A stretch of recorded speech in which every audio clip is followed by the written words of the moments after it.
Hello students, Aruna IAS ಅಕಾಡೆಮಿಗೆ ಸ್ವಾಗತ. ಇವತ್ತಿನ ಈ ಸಂಚಿಕೆಯಲ್ಲಿ ಕಳೆದ ಒಂದು ವಾರದಿಂದ ಸುದ್ದಿಯಲ್ಲಿದ್ದಂಥ ಎಲ್ಲ ಇಂಪಾರ್ಟೆಂಟ್ ಕರೆಂಟ್ ಅಫೇರ್ಸ್ ಟಾಪಿಕ್ಗಳನ್ನು ಪ್ರಿಲಿಮ್ಸ್ ಪರ್ಸ್ಪೆಕ್ಟಿವಲ್ಲಿ ಡಿಸ್ಕಸ್ ಮಾಡೋಣ.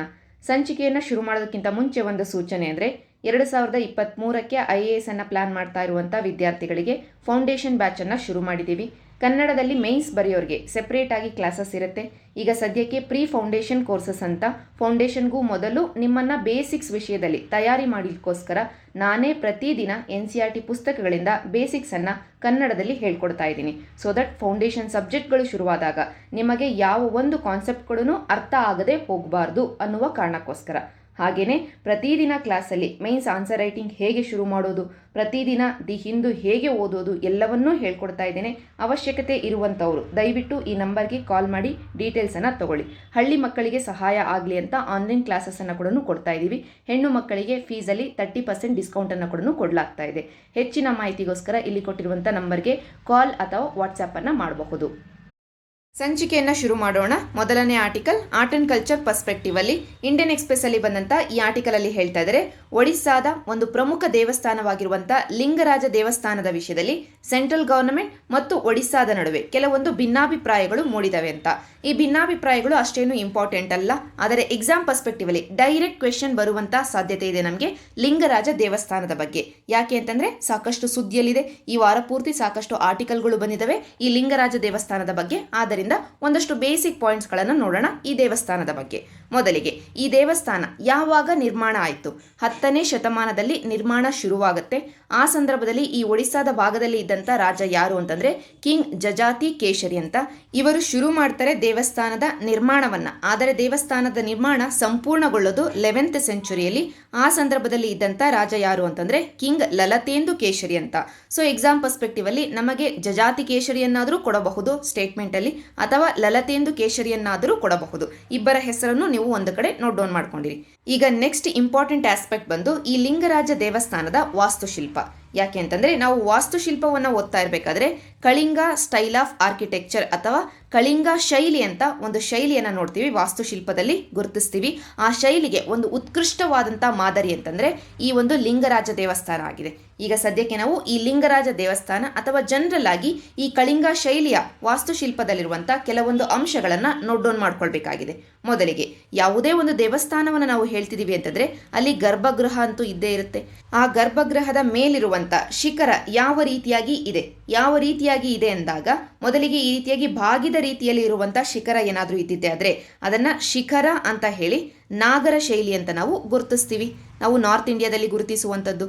ಅದೇ ಏನಾದರೂ ಇದು ಸ್ಟೆಪ್ ಬೈ ಸ್ಟೆಪ್ ಈ ರೀತಿಯಾಗಿ ಹೊಂದಿದ್ದೆ ಆದರೆ ಅದನ್ನು ನಾವು ದ್ರಾವಿಡ ಶೈಲಿಯಲ್ಲಿ ಗುರುತಿಸ್ತೀವಿ. ಈ ಸ್ಟೆಪ್ ಬೈ ಸ್ಟೆಪ್ ಇರುವುದನ್ನು ನಾವು ವಿಮಾನ ಅಂತ ಕರಿತೀವಿ ದ್ರಾವಿಡ ಶೈಲಿಯಲ್ಲಿ. ಜಸ್ಟ್ ಜನರಲ್ ಡಿಸ್ಕಷನ್ ನಿಮ್ಮ ಮುಂದೆ ಮಾಡ್ತಾ ಇರೋದು, ನೀವು ಇದೆಲ್ಲವನ್ನು ಆರ್ಟ್ ಆ್ಯಂಡ್ ಕಲ್ಚರಲ್ಲಿ ಓದ್ತೀರಾ.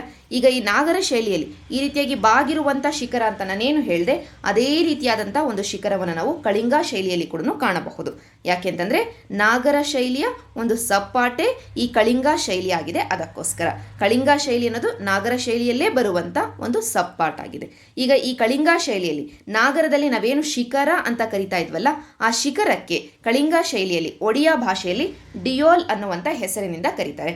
ಡಿಯೋಲ್ ಅಥವಾ ಡಿಯುಲಾ ಅನ್ನುವಂಥ ಹೆಸರಿನಿಂದ ಕರೀತಾರೆ. ಈ ಪದ ನಿಮಗೆ ನೆನಪಿರಬೇಕು ಅಂತಲೇ ಇಷ್ಟೆಲ್ಲ ಡಿಸ್ಕಷನ್ನ ಮಾಡಿದ್ದು. ಶಿಖರ ಅಂದರೆ ನಿಮಗೆ ಸುಲಭವಾಗಿ ಫ್ಲಾಶ್ ಆಗುತ್ತೆ, ಆದರೆ ಡಿಯೋಲಾ ಅಥವಾ ಡಿಯೋಲ್ ಅಂತ ಕೊಟ್ಟಿದ್ದರೆ ಕನ್ಫ್ಯೂಸ್ ಆಗುವಂಥ ಸಾಧ್ಯತೆ ಇದೆ. ಆದ್ದರಿಂದ ನೆನಪಿಟ್ಕೊಳ್ಬೇಕು, ಡಿಯೋಲ್ ಅಥವಾ ಡಿಯೋಲಾ ಅನ್ನೋದು ಒಡಿಶಾ ಶೈಲಿ ಅಥವಾ ಕಳಿಂಗ ಶೈಲಿಯಲ್ಲಿ ನಾವು ಈ ಒಂದು ಗರ್ಭಗೃಹದ ಮೇಲಿರುವಂಥ ಸ್ಟ್ರಕ್ಚರ್ಗೆ ಕೊಟ್ಟಿರುವಂಥ ಹೆಸರಾಗಿದೆ. ಡಿಯೋಲ್ ಅಥವಾ ಡಿಯೋಲಾ ಅಂತ ಡೈರೆಕ್ಟಾಗಿ UPSC ಕೇಳಬಹುದು ಯಾವ ವಿಷಯಕ್ಕೆ ನಮ್ಮ ಆರ್ಟ್ ಆ್ಯಂಡ್ ಕಲ್ಚರಲ್ಲಿ ಇದು ಸಂಬಂಧಿಸಿದ್ದು ಅಂತ. ಇದು ಟೆಂಪಲ್ ಆರ್ಕಿಟೆಕ್ಚರ್, ದೇವಸ್ಥಾನದ ವಾಸ್ತುಶಿಲ್ಪದಲ್ಲಿ ಗರ್ಭಗೃಹದ ಮೇಲಿರುವಂತಹ ಸ್ಟ್ರಕ್ಚರ್ಗೆ ಸಂಬಂಧಪಟ್ಟಿದ್ದು. ಸ್ಪೆಸಿಫಿಕ್ ಆಗಿ ಕಳಿಂಗ ಶೈಲಿಯಲ್ಲಿ ನಾವು ಈ ಹೆಸರನ್ನು ಕೊಟ್ಟಿರೋದು. ಇಷ್ಟು ನಿಮಗೆ ನೆನಪಿದ್ರೆ ಸಾಕಾಗುತ್ತೆ. ನಂತರ ಈಗ ನಮಗೆ ಗರ್ಭಗೃಹ ಆಯಿತು, ಗರ್ಭಗೃಹದ ಮೇಲಿರುವಂಥ ಈ ಶಿಖರದ ಅಂಶ ಆಯಿತು. ಇದಾದ ನಂತರ ಗರ್ಭಗೃಹದ ಮುಂದಿರುವಂಥ ಈ ಒಂದು ಹಾಲ್ ಏನಿದೆಯಲ್ಲ, ಈ ಹಾಲ್ಗೆ ಜಗಮೋಹನ ಅನ್ನುವಂಥ ಹೆಸರನ್ನು ಕೊಡ್ತಾರೆ ಕಳಿಂಗ ಶೈಲಿಯಲ್ಲಿ. ಇದನ್ನು ನಾವು ಮಂಟಪ ಅಂತ ಕೂಡ ಕರಿತೀವಿ, ಆದರೆ ಕಳಿಂಗ ಶೈಲಿಯಲ್ಲಿ ಇದಕ್ಕೆ ಇರುವಂಥ ಹೆಸರು ಜಗಮೋಹನ. ನಂತರ ಕಳಿಂಗ ಶೈಲಿಯಲ್ಲಿ ಅಥವಾ ಸ್ಪೆಸಿಫಿಕ್ ಆಗಿ ಈ ಲಿಂಗರಾಜ ಟೆಂಪಲ್ ಬಗ್ಗೆನೇ ನೋಡೋದಾದರೆ ಒಂದು ನಾಟ್ಯ ಮಂದಿರ ಇರುತ್ತೆ, ಅಂದರೆ ಡ್ಯಾನ್ಸ್ಗೋಸ್ಕರ ನಾಟ್ಯಕ್ಕೋಸ್ಕರ ಇರುವಂಥ ಒಂದು ಮಂಟಪದ ರೂಪದಲ್ಲಿ ಇರುವಂಥದ್ದು. ಅದೇ ರೀತಿಯಾಗಿ ಭೋಗ ಮಂದಿರವನ್ನು ಕೂಡ ನಾವು ಅಬ್ಸರ್ವ್ ಮಾಡಬಹುದು. ಭಕ್ತರು ದೇವರಿಗೆ ಏನನ್ನಾದರೂ ಅರ್ಪಿಸಬೇಕು ಅಂತಂದರೆ ಈ ಮಂಟಪವನ್ನು ಬಳಕೆ ಮಾಡ್ಕೊಳ್ಬಹುದು ಅಂತ ಕನ್ಸ್ಟ್ರಕ್ಟ್ ಮಾಡಿದ್ದಾರೆ. ಸೊ ಒಟ್ಟಾರೆಯಾಗಿ ಈ ಆರ್ಟಿಕಲ್ನ ಹಿನ್ನೆಲೆಯಲ್ಲಿ ಲಿಂಗರಾಜ್ ಟೆಂಪಲ್ನ ಬಗ್ಗೆ ಯಾರು ನಿರ್ಮಾಣವನ್ನು ಮಾಡಿದ್ದು, ಯಾವ ಕಾಲದಲ್ಲಿ ಮತ್ತು ಎಲ್ಲಿ ಇದು ಲೊಕೇಟ್ ಆಗಿದೆ, ಯಾವ ಶೈಲಿಗೆ ಇದು ಒಂದು ಎಕ್ಸಾಂಪಲ್ ಆಗಿದೆ. ಯಾವ ಶೈಲಿ ಅಂದಾಗ ಕಳಿಂಗ ಶೈಲಿ. ಕಳಿಂಗ ಶೈಲಿಯಲ್ಲಿ ಕಂಡುಬರುವಂಥ ಸಾಮಾನ್ಯ ಲಕ್ಷಣಗಳು ಯಾವ್ಯಾವು, ಅದರಲ್ಲೂ ಸ್ಪೆಸಿಫಿಕ್ ಆಗಿ ಅಲ್ಲಿರುವಂಥ ಪದಗಳು ಡಿಯೋಲ್, ಜಗಮೋಹನ್, ಈ ಎರಡನ್ನ ನೀವು ನೆನ್ಪಿಟ್ಕೊಳ್ಬಹುದು. ಯಾಕೆಂತಂದ್ರೆ ಈ ಎರಡರಲ್ಲೇ ನಿಮಗೆ ಕನ್ಫ್ಯೂಸ್ ಆಗುವಂತ ಸಾಧ್ಯತೆ ಇದೆ, ಅದಕ್ಕೋಸ್ಕರ. ಇಷ್ಟು ಓವರಾಲ್ ಈ ಆರ್ಟಿಕಲ್ನ ಹಿನ್ನೆಲೆಯಲ್ಲಿ ನಮಗೆ ಬೇಕಾಗಿದ್ದಂತ ಬೇಸಿಕ್ ಡಿಸ್ಕಷನ್. ನೀವು ಈಗ ಹೋಮ್ವರ್ಕ್ ಆಗಿ ಈ ಆರ್ಟಿಕಲ್ನ ಹಿನ್ನೆಲೆಯಲ್ಲಿ ನಿಮ್ಮ ಆರ್ಟ್ ಅಂಡ್ ಕಲ್ಚರ್ ಪುಸ್ತಕ ಅಥವಾ ನೋಟ್ಸ್ ಅನ್ನ ತೆಗೆದು ಆರ್ಕಿಟೆಕ್ಚರ್, ವಾಸ್ತುಶಿಲ್ಪ ಅಂತೇನಿದೆಯಲ್ಲ, ಈ ಎಂಟೈರ್ ಚಾಪ್ಟರ್ ಅನ್ನ ಓದ್ಕೊಳ್ಳಿ. ಅದರಲ್ಲಿ ಕಳಿಂಗ ಶೈಲಿಯನ್ನು ಕೂಡ ಅಬ್ಸರ್ವ್ ಮಾಡಿ. ನಿಮಗೆ ಏನಾದರೂ ಡೌಟ್ ಬಂದರೆ ಕಮೆಂಟ್ ಸೆಕ್ಷನ್ ಅಲ್ಲಿ ಕೇಳಿ, ನಾನು ನಿಮಗೆ ಉತ್ತರಿಸ್ತೇನೆ. ನಂತರ ಹಿಸ್ಟ್ರಿ ಪರ್ಸ್ಪೆಕ್ಟಿವ್ ಅಲ್ಲಿ ನೋಡೋದಾದ್ರೆ ಏಪ್ರಿಲ್ 11ನೇ ತಾರೀಕು ಮಹಾತ್ಮ ಜ್ಯೋತಿಬಾ ಫುಲೆ ಅವರ ಜಯಂತಿ, ಬರ್ತ್ ಆನಿವರ್ಸರಿ ಆಗಿದೆ. ಅದರ ಹಿನ್ನೆಲೆಯಲ್ಲಿ PIBಯಲ್ಲಿ ಈ ಆರ್ಟಿಕಲ್ ಅನ್ನು ಕೊಟ್ಟಿದ್ದಾರೆ. ಈ ಆರ್ಟಿಕಲ್ನ ಹಿನ್ನೆಲೆಯಲ್ಲಿ ಜ್ಯೋತಿಬಾ ಫುಲೆ ಅವರ ಬಗ್ಗೆ ಕೆಲವೊಂದು ಬೇಸಿಕ್ ಪಾಯಿಂಟ್ಸ್ ಅನ್ನ ಹೇಳೋದಾದ್ರೆ, ಇವರ ಜನನ 1827 ಅಲ್ಲಿ ಆಗುತ್ತೆ. ಅದರಲ್ಲೂ ನಮ್ಮ ಸಮಾಜದ ತಳಹಂತದಲ್ಲಿರುವಂಥ ಒಂದು ಜಾತಿ ಮಾಲಿ ಅನ್ನುವಂಥ ಜಾತಿಯಲ್ಲಿ ಹುಟ್ಟುತ್ತಾರೆ.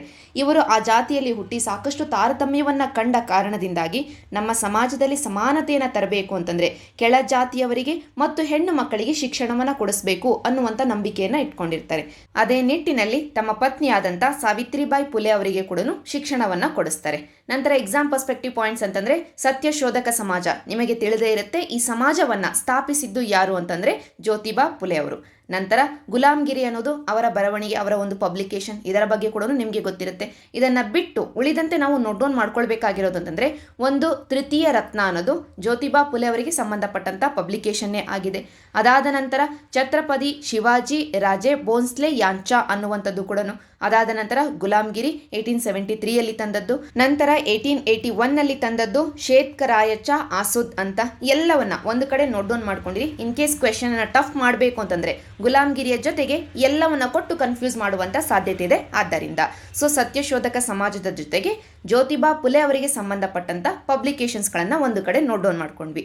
ನಂತರ ಜ್ಯೋತಿಬಾ ಫುಲೆ ಅವರು ಪುಣೆ ಮುನಿಸಿಪಲ್ ಕೌನ್ಸಿಲ್ನ ಮೆಂಬರ್ ಆಗಿ ಕೂಡ ತಮ್ಮ ಸೇವೆಯನ್ನು ಸಲ್ಲಿಸ್ತಾರೆ 1883 ನಂತರ ಈ ಆರ್ಟಿಕಲ್ ಅಲ್ಲಿ ನೀವು ಅಬ್ಸರ್ವ್ ಮಾಡಿ, ಜ್ಯೋತಿಬಾ ಫುಲೆ ಅವರನ್ನ ಮಹಾತ್ಮ ಜ್ಯೋತಿಬಾ ಫುಲೆ ಅಂತ ಮೆನ್ಷನ್ ಮಾಡಿದ್ದಾರೆ. ಈ ಮಹಾತ್ಮ ಅನ್ನುವಂಥ ಟೈಟಲ್ ಅನ್ನ ಜ್ಯೋತಿಬಾ ಫುಲೆ ಅವರಿಗೆ ಯಾರು ಕೊಟ್ಟರು ಅಂತಂದ್ರೆ ಮಹಾರಾಷ್ಟ್ರದ ಒಬ್ಬರು ಸಮಾಜ ಸುಧಾರಕರು ಆಗಿರುವಂತ ವಿಠ್ಠಲರಾವ್ ಕೃಷ್ಣಾಜಿ ವಾಂಡೇಕರ್ ಅವರು ಕೊಡ್ತಾರೆ. ಜ್ಯೋತಿಬಾ ಫುಲೆ ಅವರಿಗೆ ಮಹಾತ್ಮ ಅನ್ನುವಂಥ ಟೈಟಲ್ ಅನ್ನ ಯಾರು ಕೊಡ್ತಾರೆ ಅಂತಂದ್ರೆ ವಿಠ್ಠಲರಾವ್ ಕೃಷ್ಣಾಜಿ ವಾಂಡೇಕರ್ ಅವರು ಕೊಡ್ತಾರೆ. ಇಷ್ಟು ಓವರಾಲ್ ನಮಗೆ ಮಹಾತ್ಮ ಜ್ಯೋತಿಬಾ ಫುಲೆ ಅವರ ಬಗ್ಗೆ ಫ್ಯಾಕ್ಟ್ಗಳು ತಿಳಿದಿರಬೇಕಾದಂಥದ್ದು. ಅದನ್ನ ಬಿಟ್ಟು ಜನರಲ್ ಅಂಡರ್ಸ್ಟ್ಯಾಂಡಿಂಗ್ ನಿಮಗೆ ಗೊತ್ತಿದೆ ಅವರು ಎಷ್ಟು ದೊಡ್ಡ ಸಮಾಜ ಸುಧಾರಕರು ಅಂತ. ಅವರು ಮಾಡಿದಂಥ ಕ್ಯಾಂಪೇನ್ಗಳು ಯಾವ ರೀತಿಯಾಗಿ ಮಹಾತ್ಮ ಗಾಂಧೀಜಿಯವರಿಗೆ, ಡಾಕ್ಟರ್ BR ಅಂಬೇಡ್ಕರ್ ಅವರಿಗೆ ಇನ್ಸ್ಪೈರ್ ಮಾಡಿದೆ ಮತ್ತು ಕ್ಯಾಸ್ಟ್ ವಿರುದ್ಧವಾಗಿ, ಜಾತಿ ವ್ಯವಸ್ಥೆಯ ವಿರುದ್ಧವಾಗಿ ಯಾವ ರೀತಿಯಾಗಿ ಅವರು ಹೋರಾಡಿದ್ರು, ಎಲ್ಲ ಜನರಲ್ ಅಂಡರ್ಸ್ಟ್ಯಾಂಡಿಂಗ್ ನಿಮಗೆ ಇರುತ್ತೆ ಅಂತ ನಾನು ಅಂದ್ಕೊಳ್ತೀನಿ. ಏನಾದರೂ ಡೌಟ್ ಇದ್ರೆ ಕಮೆಂಟ್ ಸೆಕ್ಷನ್ ಅಲ್ಲಿ ಕೇಳಿ. ಈಗ ಸದ್ಯಕ್ಕೆ ಇಷ್ಟು ಫ್ಯಾಕ್ಟ್ಗಳನ್ನು ಒಂದು ಕಡೆ ನೋಟ್ ಡೌನ್ ಮಾಡ್ಕೊಂಡಿರಿ ಪ್ರಿಲಿಮ್ಸ್ ಪರ್ಸ್ಪೆಕ್ಟಿವ್ ಅಲ್ಲಿ. ನಂತರ ಇದೇ ವಾರ ನಮಗೆ ಅಂಬೇಡ್ಕರ್ ಜಯಂತಿ ಕೂಡ ಆಯಿತು. ಅದರ ಹಿನ್ನೆಲೆಯಲ್ಲಿ ಅಂಬೇಡ್ಕರ್ ಅವರ ಬಗ್ಗೆ ಹೇಳೋದಾದ್ರೆ ಬೇಸಿಕ್ಸ್ ಅಂತೂ ನಿಮಗೆ ಗೊತ್ತಿರುತ್ತೆ. ಎಕ್ಸಾಮ್ ಪರ್ಸ್ಪೆಕ್ಟಿವ್ ಪಾಯಿಂಟ್ಗಳು ಒಂದು ಕಡೆ ನೋಟ್ ಡೌನ್ ಮಾಡ್ಕೊಳ್ಬೇಕಾಗಿರುವಂಥ ಪಾಯಿಂಟ್ಗಳು ಅಂತಂದ್ರೆ ಅವರು ಹೊರಡಿಸಿದ್ದಂಥ ಪತ್ರಿಕೆಗಳು, ಪುಸ್ತಕಗಳು, ನಂತರ ಅವರು ಇನ್ವಾಲ್ವ್ ಆಗಿರುವಂಥ ಸಂಘ ಸಂಸ್ಥೆಗಳು. ಮೊದಲಿಗೆ ಜರ್ನಲ್ಸ್ ಅನ್ನೇ ನೋಡೋದಾದ್ರೆ ಮೂಕನಾಯಕ್, ಇದೇ ಆರ್ಡರಲ್ಲೇ ನೀವು ಬರ್ಕೊಳ್ಳಿ. 1920 ಮೂಕನಾಯಕನ ತರ್ತಾರೆ. ನಂತರ ಬಹಿಷ್ಕೃತ್ ಭಾರತ್, ನಂತರ ಸಮತಾ, ನಂತರ ಜನತಾ. ಇಷ್ಟು ನಮಗೆ ಡಾಕ್ಟರ್ BR ಅಂಬೇಡ್ಕರ್ ಅವರಿಗೆ ಸಂಬಂಧಪಟ್ಟಂತ ಜರ್ನಲ್ಗಳು ಆಗಿದ್ದಾವೆ. ನಂತರ ಪುಸ್ತಕಗಳ ಬಗ್ಗೆ ಹೇಳೋದಾದ್ರೆ ಅವರು ಬರೆದಿರುವಂಥ ಪುಸ್ತಕಗಳು ಅನ್ಹಿಲೇಷನ್ ಆಫ್ ಕ್ಯಾಸ್ಟ್, ನಂತರ ಬುದ್ಧ ಆರ್ ಕಾರ್ಲ್ ಮಾರ್ಕ್ಸ್, ಅದೇ ರೀತಿಯಾಗಿ untouchables, who are they, why they have become untouchables ಅನ್ನುವಂಥ ಪುಸ್ತಕವನ್ನು ಕೂಡ ಬರೆದಿದ್ದಾರೆ. ನಂತರ Buddha and his Dhamma. In fact Ambedkar ಅವರು ತದನಂತರದ ಜೀವನದಲ್ಲಿ ಬುದ್ಧಿಸಂಗೆ ಕನ್ವರ್ಟ್ ಕೂಡ ಆಗ್ತಾರೆ. ನಂತರ rise and fall of Hindu women. ಇಷ್ಟು ಅವರು ಬರೆದಿರುವಂಥ ಪುಸ್ತಕಗಳು. ನಂತರ ಅವರು ಇನ್ವಾಲ್ವ್ ಆಗಿರುವಂಥ ಸಂಘಗಳು ಯಾವ್ಯಾವು ಅಂತಂದರೆ 1923 ಅವರೇ ತಂದಂಥ ಬಹಿಷ್ಕೃತ್ ಹಿತಕರ್ಣಿ ಸಭಾ. ನಂತರ 1936 ಇಂಡಿಪೆಂಡೆಂಟ್ ಲೇಬರ್ ಪಾರ್ಟಿ ಅನ್ನುವಂಥ ಒಂದು ಪಾರ್ಟಿಯನ್ನೇ ತರ್ತಾರೆ. ನಂತರ 1942 ಶೆಡ್ಯೂಲ್ ಕ್ಯಾಸ್ಟ್ ಫೆಡರೇಷನ್ ಅಂತ. ಮೂರನ್ನು ಒಂದು ಕಡೆ ಇದೇ ಆರ್ಡರಲ್ಲಿ ನೋಟ್ ಡೌನ್ ಮಾಡ್ಕೊಂಡಿರಿ. ಇಷ್ಟು ನಮಗೆ ಅಂಬೇಡ್ಕರ್ ಅವರ ಬಗ್ಗೆ ಜನರಲ್ ಇನ್ಫಾರ್ಮೇಷನ್ ನಿಮಗೆ ತಿಳಿದೇ ಇರುತ್ತೆ ಅನ್ನುವ ಕಾರಣಕ್ಕೋಸ್ಕರ ಎಕ್ಸಾಮ್ ಪರ್ಸ್ಪೆಕ್ಟಿವ್ ಪಾಯಿಂಟ್ಸ್, ಅದರಲ್ಲೂ ನೀವು ಮರೆತು ಹೋಗಬಹುದಾದಂಥ ಫ್ಯಾಕ್ಟ್ಗಳನ್ನು ನೋಟ್ ಡೌನ್ ಮಾಡಿಸಿದ್ದು. ಜೊತೆಗೆ ನಮ್ಮ ಸ್ವಾತಂತ್ರ್ಯ ಸಂಗ್ರಾಮದ ಕಾಲದಲ್ಲಿ ನಡೆದಂಥ 3 ರೌಂಡ್ ಟೇಬಲ್ ಕಾನ್ಫರೆನ್ಸ್ಗಳು 3ರಲ್ಲೂ ಭಾಗವಹಿಸಿದಂಥ ಒಬ್ಬರು ನಾಯಕರು ಅಂತಂದರೆ ಡಾಕ್ಟರ್ BR ಅಂಬೇಡ್ಕರ್ ಅವರೇ ಆಗಿದ್ದಾರೆ. ಜೊತೆಗೆ ಸ್ವಾತಂತ್ರ್ಯ ನಂತರ ಅವರು ನಮ್ಮ ಮೊಟ್ಟ ಮೊದಲನೆಯ ಲಾ ಮಿನಿಸ್ಟರ್ ಆಗಿ ಕೂಡ ಸೇವೆಯನ್ನು ಸಲ್ಲಿಸಿದ್ದಾರೆ. ನಿಮಗೆ ಗೊತ್ತೇ ಇದೆ, ಅವರನ್ನು ನಾವು ಸಂವಿಧಾನ ಶಿಲ್ಪಿ ಅಂತ ಕೂಡ ಕರಿತೀವಿ. ಯಾಕೆ ಅಂತಂದರೆ ಸಂವಿಧಾನ ರಚನಾ ಸಭೆ ಅಥವಾ ಕಾನ್ಸ್ಟಿಟ್ಯೂಯೆಂಟ್ ಅಸೆಂಬ್ಲಿ ಅಂತ ನಾವೇನು ಕರಿತೀವಿ, ಅದರಲ್ಲಿ ಡ್ರಾಫ್ಟ್ ಕಮಿಟಿ ಅಂತ ಒಂದು ಕರಡು ಸಮಿತಿ ಬರುತ್ತೆ. ಕರಡು ಸಮಿತಿಯ ಅಧ್ಯಕ್ಷರಾಗಿ ನಮ್ಮ ಸಂವಿಧಾನವನ್ನ ರೂಪಿಸುವಲ್ಲಿ, ಡ್ರಾಫ್ಟ್ ಮಾಡುವಲ್ಲಿ ಸಾಕಷ್ಟು ಸೇವೆಯನ್ನು ಸಲ್ಲಿಸಿದಂತ ಒಬ್ಬ ನಾಯಕರು ಡಾಕ್ಟರ್ BR ಅಂಬೇಡ್ಕರ್ ಅವರು ಆಗಿದ್ದಾರೆ. ಅದಕ್ಕೋಸ್ಕರ ಆದ್ದರಿಂದನೇ ಅವರನ್ನ ಸಂವಿಧಾನ ಶಿಲ್ಪಿ ಅಂತ ಕೂಡ ಕರಿತೀವಿ. ಇಷ್ಟು ನಮಗೆ ಓವರಾಲ್ ಈ ಆರ್ಟಿಕಲ್ನ ಹಿನ್ನೆಲೆಯಲ್ಲಿ ಬೇಕಾಗಿದ್ದಂಥ ಡಿಸ್ಕಷನ್. ನಂತರ ಜಿಯೋಗ್ರಫಿ ಮತ್ತು ಪಾಲಿಟಿ ಎರಡೂ ಪರ್ಸ್ಪೆಕ್ಟಿವ್ ಅಲ್ಲಿ ಇಂಪಾರ್ಟೆಂಟ್ ಆಗಿರುವಂಥ ಒಂದು ಟಾಪಿಕ್ ಮುಳ್ಳ Periyar dam. Very important 5 star topic. ಈಗ ಬರ್ತಾ ಇರುವಂಥ ಪ್ರಿಲಿಮ್ಸ್ ಅಲ್ಲಿ ಒಂದು ಕ್ವೆಶನ್ ಅಂತೂ ನಾವು ಎಕ್ಸ್ಪೆಕ್ಟ್ ಮಾಡಬಹುದು. ಯಾಕೆಂತಂದ್ರೆ ಈ ವರ್ಷ ಪೂರ್ತಿ ಸುದ್ದಿಯಲ್ಲಿದೆ ಮುಳ್ಳ ಪೆರಿಯಾರ್ ಡ್ಯಾಮ್. ಈಗ ಇಶ್ಯೂ ಏನು, ಯಾಕೆ ಸುದ್ದಿಯಲ್ಲಿದೆ ವರ್ಷ ಪೂರ್ತಿ, ಇದನ್ನ ನಂತರ ಡಿಸ್ಕಸ್ ಮಾಡೋಣ. ಮೊದಲಿಗೆ ಈ ಡ್ಯಾಮಿನ ಬಗ್ಗೆ ಒಂದಷ್ಟು ಬೇಸಿಕ್ ಡೀಟೇಲ್ಸ್ ಅನ್ನ ಎಕ್ಸಾಮ್ ಪರ್ಸ್ಪೆಕ್ಟಿವ್ ಅಲ್ಲಿ ನೋಟ್ ಡೌನ್ ಮಾಡ್ಕೊಳ್ಳೋಣ. ಮ್ಯಾಪ್ ಅಲ್ಲಿ ಅಬ್ಸರ್ವ್ ಮಾಡಿ ಎಲ್ಲಿ ಲೊಕೇಟ್ ಆಗಿದೆ ಈ ಮುಳ್ಳ ಪೆರಿಯಾರ್ ಡ್ಯಾಮ್ ಅಂತ. ಮೊದಲಿಗೆ ಇಲ್ಲಿದೆ ನಮಗೆ ಕೇರಳದ ಒಳಗಡೆನೆ ಹರಿಯುವಂತ ಒಂದು ನದಿ ಪೆರಿಯಾರ್ ಅಂತ ನದಿ. ಈ ಪೆರಿಯಾರ್ ನದಿ ವೆಸ್ಟರ್ನ್ ಘಾಟ್ಸ್ ಅಲ್ಲಿ ಹುಟ್ಟಿ ಅರಬ್ಬಿ ಸಮುದ್ರದ ಕಡೆಗೆ ಹರಿಯುವಂತ, ಅಂದ್ರೆ ವೆಸ್ಟ್ ಸೈಡ್ಗೆ ಹರಿಯುವಂತ, ಪಶ್ಚಿಮದ ಕಡೆಗೆ ಹರಿಯುವಂತ ಒಂದು ನದಿ. ಕೇರಳದಲ್ಲೇ ಅತಿ ದೊಡ್ಡ ನದಿ ಈ ಪೆರಿಯಾರ್ ನದಿ. ಪೆರಿಯಾರ್ ನದಿ ತನ್ನ ಉಪನದಿಯಾಗಿರುವಂತ ಮುಳ್ಳಯ್ಯಾರ್ ಅನ್ನುವಂತ ಒಂದು ಉಪನದಿ, ಈ ನದಿಗೆ ಸೇರುವಂತ ಒಂದು ಸಂಗಮ ಸ್ಥಾನ. ಇಲ್ಲೇ ನಮಗೆ ಈಗ ಡಿಸ್ಕಷನ್ಗೆ ಬೇಕಾಗಿರುವಂತ ಮುಳ್ಳ ಪೆರಿಯಾರ್ ಡ್ಯಾಮ್ ಲೊಕೇಟ್ ಆಗಿರೋದು. ಸೊ ಮೊದಲನೇ ಪಾಯಿಂಟ್ ಅಂತಂದ್ರೆ ಮುಳ್ಳ ಪೆರಿಯಾರ್ ಡ್ಯಾಮ್ ಎಲ್ಲಿ ಲೊಕೇಟ್ ಆಗಿದೆ ಅಂತಂದ್ರೆ ಕೇರಳ ರಾಜ್ಯದಲ್ಲೇ ಅತಿ ದೊಡ್ಡ ನದಿಯಾಗಿರುವಂತ ಪೆರಿಯಾರ್ ನದಿಯ ಮೇಲೆ, ಪೆರಿಯಾರ್ ನದಿಗೆ ತನ್ನ ಉಪನದಿಯಾಗಿರುವಂತ ಮುಳ್ಳಯ್ಯಾರ್ ನದಿ ಬಂದು ಸೇರುವಂತ ಈ ಸಂಗಮ ಸ್ಥಳದಲ್ಲೇ ಈ ಮುಳ್ಳ ಪೆರಿಯಾರ್ ಡ್ಯಾಮ್ ಲೊಕೇಟ್ ಆಗಿರೋದು. ಈ ಪೆರಿಯಾರ್ ನದಿ ಹರಿತಾ ಇರೋದು ನಮಗೆ ವೆಸ್ಟ್ ಸೈಡ್ಗೆ, ಪಶ್ಚಿಮದ ಕಡೆಗೆ ಈ ನದಿ ಹರಿತಾ ಇರೋದು. ಆದರೆ ಈ ನದಿಯ ಮೇಲಿರುವಂತ ಈ ಮುಳ್ಳ ಪೆರಿಯಾರ್ ಡ್ಯಾಮ್ ಅನ್ನ ಬಳಕೆ ಮಾಡಿಕೊಂಡು ಈ ನದಿಯ ನೀರನ್ನ ಪೂರ್ವದ ಕಡೆಗೆ ಕೊಂಡೊಯ್ಯಲಾಗ್ತಾ ಇದೆ. ಪೂರ್ವದ ಕಡೆಗೆ ಈ ನದಿಯ ನೀರು ಹೋಗ್ತಾ ಇದೆ. ಈ ಡ್ಯಾಮ್ ಅನ್ನ ಬಳಕೆ ಮಾಡಿಕೊಂಡು ಯಾರು ಇದನ್ನ ತೆಗೆದುಕೊಂಡು ಹೋಗ್ತಾ ಇರೋದು ಅಂತಂದ್ರೆ ತಮಿಳುನಾಡು. ಅದೇ ಇಶ್ಯೂವನ್ನ ನಾವೀಗ ಡಿಸ್ಕಸ್ ಮಾಡಬೇಕಾಗಿದೆ. ಅದಕ್ಕಿಂತ ಮುಂಚೆ ಎಕ್ಸಾಮ್ ಪರ್ಸ್ಪೆಕ್ಟಿವ್ ಅಲ್ಲಿ ಮೊದಲನೇ ಪಾಯಿಂಟ್ ಅನ್ನು ನಾವು ಡಿಸ್ಕಸ್ ಮಾಡಿದ್ವಿ, ಎಲ್ಲಿ ಲೊಕೇಟ್ ಆಗಿದೆ ಅಂತ. ಕೇರಳದಲ್ಲಿ ಲೊಕೇಟ್ ಆಗಿರೋದು. ಇನ್ನೂ ಸ್ಪೆಸಿಫಿಕ್ ಆಗಿ ಪೆರಿಯಾರ್ ನದಿ ಮುಳ್ಳಯ್ಯಾರ್ ನದಿಯನ್ನ ಸೇರುವಂತ ಸ್ಥಾನದಲ್ಲಿ ಈ ಒಂದು ಡ್ಯಾಮ್ ಲೊಕೇಟ್ ಆಗಿರೋದು. ಆದ್ದರಿಂದನೇ ಹೆಸರು ಕೂಡ ನಮಗೆ ಹೇಳ್ತಾ ಇದೆ ಮುಳ್ಳ ಪೆರಿಯಾರ್ ಅನ್ನುವಂಥ ಹೆಸರು. ಮುಳ್ಳಯ್ಯಾರ್ ಮತ್ತು ಪೆರಿಯಾರ್ ನದಿಗಳು ಸೇರುವಂಥ ಸ್ಥಳದಲ್ಲಿ ಲೊಕೇಟ್ ಆಗಿದೆ ಅಂತ.